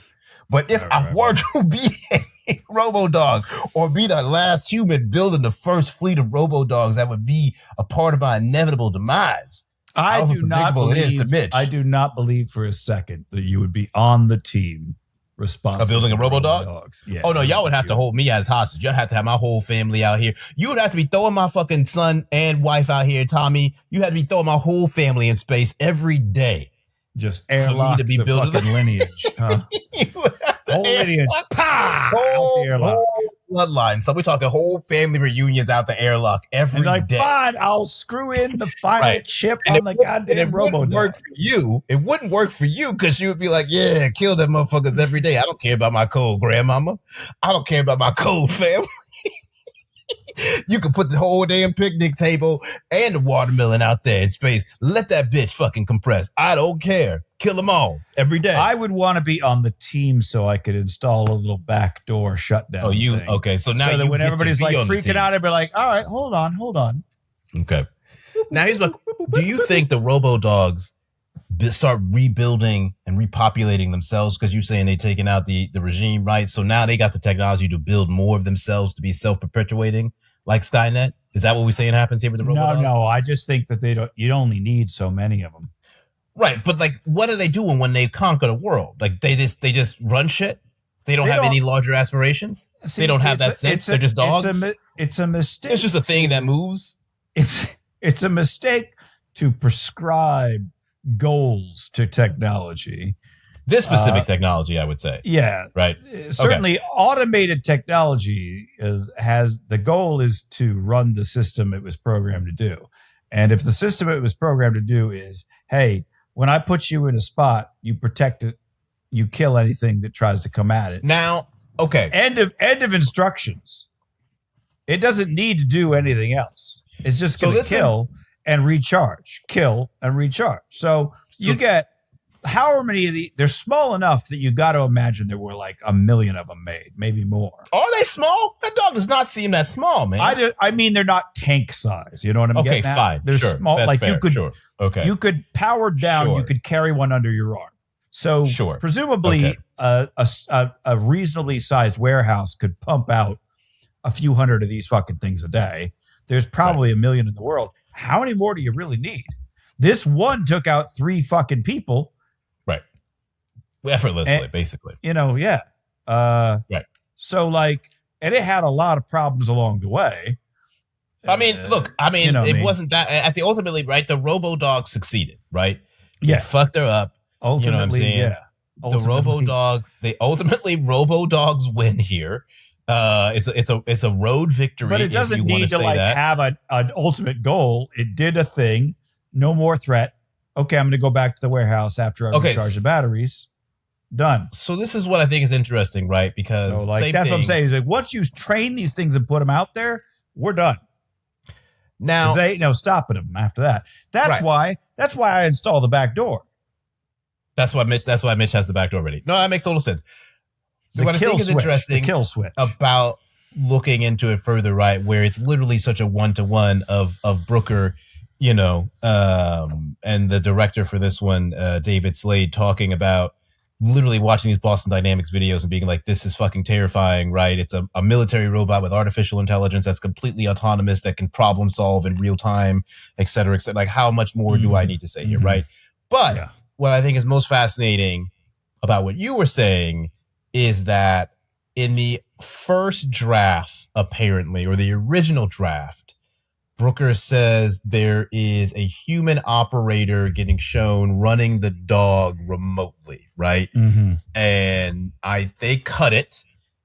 And I think that's probably one of the better choices to make, of not showing the humans running it, because it leads to this conversation that we're having right now. But also, point for me. But I think, right, like, it kind of is also a little bit contradictory to be, okay, are they so autonomous that they need a human operator? To some degree, you would need to, depending on how you're being dispatched, right? Okay, stand down, robo-dogs, or reorient the mission, robo-dogs, or, right, you just have, okay, I got a bunch of robo-dogs that are just doing this patrol, right? Like 50 robo-dogs are just canvassing the country every day, coming back, recharging when they need to. There's always a robo-dog ready to go in your kitchen, grab a knife and slit your fucking throat, or make you just fucking shoot yourself in the face, right? Like, a robo-dog shows up at your crib, you might just shoot yourself in the face. Yeah. What we doing? What we really doing here? I mean, it's not built for that confrontation. I mean, we saw that in RoboCop as well, if you recall. That was the whole demonstration was, we got the Ed 209. Now this thing shoots criminals. Pick up that gun. Put the gun down. Ed 209. Right. You have 30 seconds to comply. Put the gun down. Right. You know what I mean? That's the whole. So, yes, certainly you would program the RoboDog to be like, listen, we're the fascists. Protect us. Yeah. I'm on you. These are the unwashed masses. Get after them. Yeah. Right. Somewhere along the way, the RoboDog as fascism does, it turns on itself. It eats its own tail. The machine, and so the fascists probably turned the dogs on each other. And so where the dog, this is actually the protected me and whose definition of an enemy suddenly becomes expansive, right? And if you're the RoboDog, well, shit, I don't give a fuck. I don't care about your distinctions. You telling me everybody can get it. Okay, which brings me to one of my other notes, which I think you'll agree with. You getting clapped up, right? All right, there we go. One of the other notes that I think you can agree with, which also, a lot of notes were being taken during the home invasion knife scene. But when she's, trying to hide Bella. By the way, Suicide Guy had a plan. He was going to paint the room. He had shit on his. He was like, hey, you know what? This room could use a fresh coat of paint. And then he looked out and saw RoboDogs. And he was like, oh, that's right. Like, nah, I'm good. Which is also, again, to my point, if you are in the house, in the crib or someplace, and then you hear that whirring, whizzing noise that the RoboDog is there, gotta be one of the most bone-chilling noises you could possibly hear as a human being in this collapsed society that you were navigating through right there. That's what built that house he's living in. Right. That noise alone would definitely make old boy take the course of action that you're describing right now, right? Where you're like, it's been a good run. Plenty of people will be like, "What? This is a really slow loading shotgun. I'm not gonna be able to get one shot off." Yeah. But if that doesn't do it, I'm out of options. And I don't want to go out the robot way. I'm not doing so let me just let me just cut out the middleman. Yeah. Right. What's going on? What you don't want to do is like old girl from the Matrix when she's like, not like this. Not like this. Right? Nobody wants to suffer a fate at the hands of the RoboDogs. You don't want to be old gal in the bathroom being like, well, fuck it. And I got to take all these trackers out. Hey, you know what? Let me just go ahead and cut to the chase. Yeah, right. You looking at the trackers and then all of a sudden you're like, all right. I guess the one in the jugular isn't coming out. If I'm going to cut something from the jugular, I might as well just go ahead. I got 12 of these motherfuckers in me now. I got another one of these RoboDogs who now knows where I am. Right. Track all these. Now, the Robo Goon Squad coming out is crazy, right? Because again, I'm sitting here going like, you surely, as good as one RoboDog is, you're telling me you wouldn't dispatch a whole crew to just make sure that this thing was completely cool in the gang, handled, taken care of. There's a species of ant, I believe it is, that if one of the team, essentially one of the herd gets snatched away or otherwise befalls trouble, they will leave this trail, this scent trail, essentially, to where they were slaughtered. And the entire pack will be like, all right, it's kill time. And they'll amass in numbers to follow that trail to kill whatever's at the end of that trail. This feels like essentially that's what those tracker things are doing. Like, I'm going to go out in a blaze of glory, but every fucking one of these is sending a ping out to all my buddies. Yeah. You're out. Yeah, you might take out a robo-dog, but can you take out all the robo-dogs? That's why I'm saying it seems like not so much. We are in AD timeline after dog. After ARD after robo-dog. After robo-dog. Post robo-dog is not enough room around for just humans living their life. So even in polite society, once again, what are you doing? Yeah. You're literally and I do think killing your whole crew for a stuffed animal. What life is that? Right. No wonder one guy was like, you know what, shotgun to the face for me. Yeah, I don't have anything. I don't know what's waiting for me the other side of this, but it isn't. Yeah. It ain't robo-dogs. I think, again, right, it's a fascinating episode, even if I don't feel like it's the most compelling. Also, some of the cinematography and some of the shots are just some of the best, I think, in the series, the way they play with the landscape or whatever. But truly, it is just like, I feel like there was so much more that could be done with the ideas and themes of this episode. I think especially because, unlike most Black Mirror episodes, right, there's not a lot of fluff or, additional stuff happening here, right, before you get to the twist. Yeah, we jump right. We're just, on the Surf Dracula Index. Yeah. It's way up there. As far as that goes, it's a 10 across board, where it is straight up like, no, like, it's called Metalhead. You know exactly what the Metalhead is. You know exactly what the Metalhead is doing, and this whole thing is about getting away from the Metalhead, trying to do what Metalhead does, right? Mm-hmm. And I think there's some really awesome elements to how concentrated its approach is, but it also feels like it leaves a lot of the idea underexplored to some degree, even with the homage to Terminator and Mad Max and some of those things as well. Yeah. And then the ending, I feel like, really just sort of does not land for me, of all of this for the teddy bear. Yeah. And nobody else had a radio. Yeah. Is there anything that would have made it? There's nothing in those boxes that would have made all of that trouble. There's nothing in those boxes, and it feels like nothing. I guess technically, if what was in that particular box was the kill switch, the master kill switch for the dog, that's the only thing. If you had a massive EMP that was just taking off all the robo dogs to allow you to really win the rebellion, that is worth. And I still would have gone in packing a little heavier than three dudes in a tiny car with no spray paint. Even if it should be a simple mission because it's just a stuffed animal, the robo dog don't care. Yeah, Robodog does not care. Robodog don't give a fuck. Robodog don't care. Robodog does not care. Robodog Honey Badger now. Right. I think honestly the Robodog would probably appreciate Honey Badger content if it could. Robodog's like, ooh, I got to learn that trick. That's an interesting. Yeah, the Robodogs would show each other Honey Badger videos if they could. I think that is probably When we make the sitcom about Metalhead, it's going to be Robodogs watching Honey Badger content for sure. This is definitely this sucks for everybody. Oh God, this sucks. That just sucked. This is this is your fault because you created the Robodogs. I'm shocked. Well, first of all, she didn't create the Robodog. You could argue shouldn't have fucked with that warehouse, but I mean, clearly, what else you got going on? Okay, honestly, this sucks. This is going to go on. I think we got to talk about this one. I think we got to talk about this one a little bit. For me, this sucks because it got so bad, Richie McGee blew his head off rather than deal with the reality of the Robodog. I do love how your entire case is built around Moneybags McGee blowing his head off as a testament to the threat level it is hitting. He had a brand new car sitting in the driveway. He was getting ready to repaint a room. Yada, does this look like a man with this kind of ideation typically? No, this is Robodog induced. He's not out here. He's not out here plans. He had made plans. He was like, I'm going to fix up the house. I'm going to paint the room. I got some good shit going on here.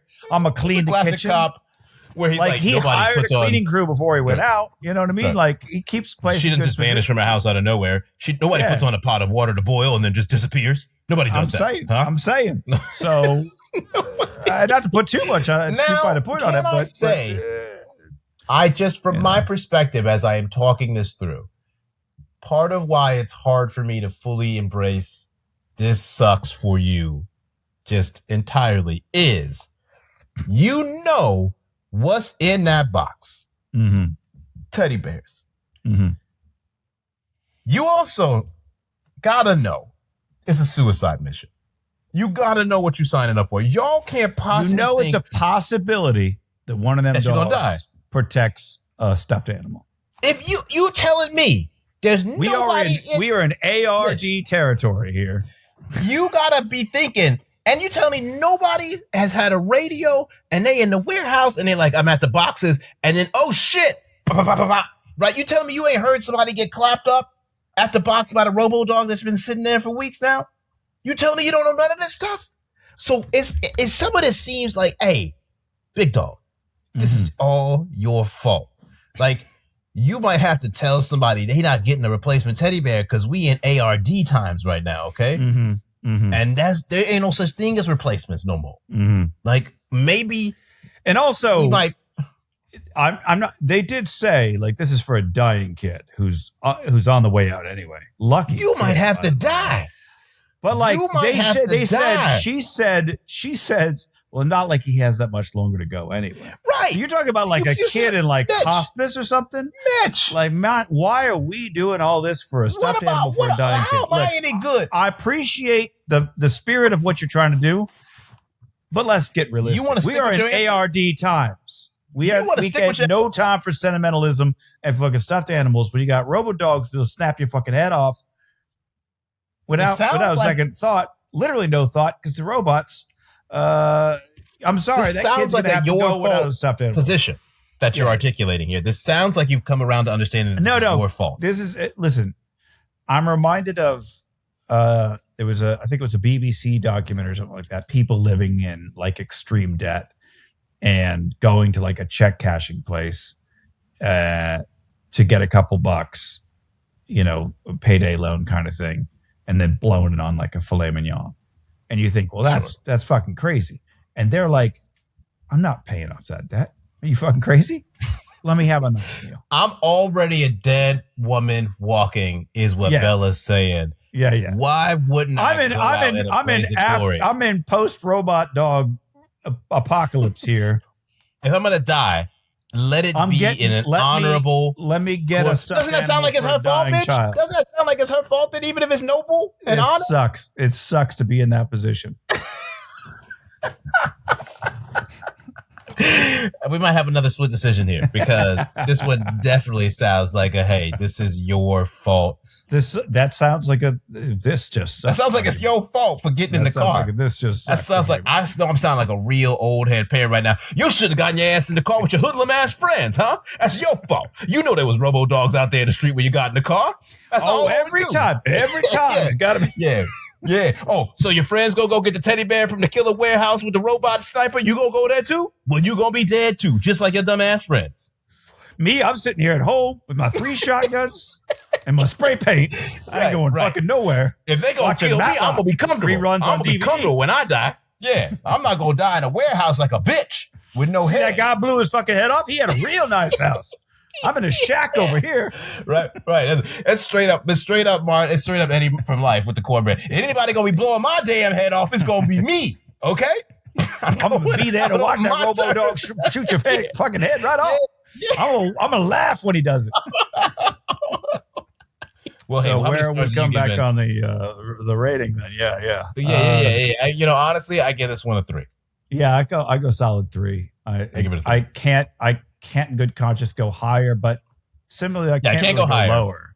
I can't go lower. I can't go higher. This is a solid 3. Solid 3. I do not think it deserves to be that far down on the list. You don't think it deserves to have a 68% on the tomato meter? No. Yeah, Certain, because it in the margins, it has a pretty powerful goddamn message, and as a warning, I think that is one of the things that fiction, for better or worse, is really useful for, is the warnings of, like, you might think it's all cool now, but let me show you the dark side of that. And if this episode made one person at Boston Dynamics go into the office next day and go, guys, slow it down. Guys, you know that new program we've been talking about? I'm thinking maybe slow down on that. Maybe. The brakes. Yeah. Like if it made one person just go, hey, let's put a switch in. Can we just put a switch? I would love the feedback loop of Charlie Brooker watching Boston Dynamics being like, oh, this shit is terrifying. And then they watching the Black Mirror version of themselves being like, oh, this shit is terrifying. Is that what we look like? Is that what they look like? This is it. Is this what I've been doing to people? This is terrible. This is a Family Guy stabbing episode. Yeah, you know what I'm saying? It's like that dude in Terminator 2. When he's like, yeah, I've been working on these really interesting things, and then they show him all the shit, and he's like, well, we're got to go to the office and blow everything up then. No two ways about it. We gotta melt this shit down immediately.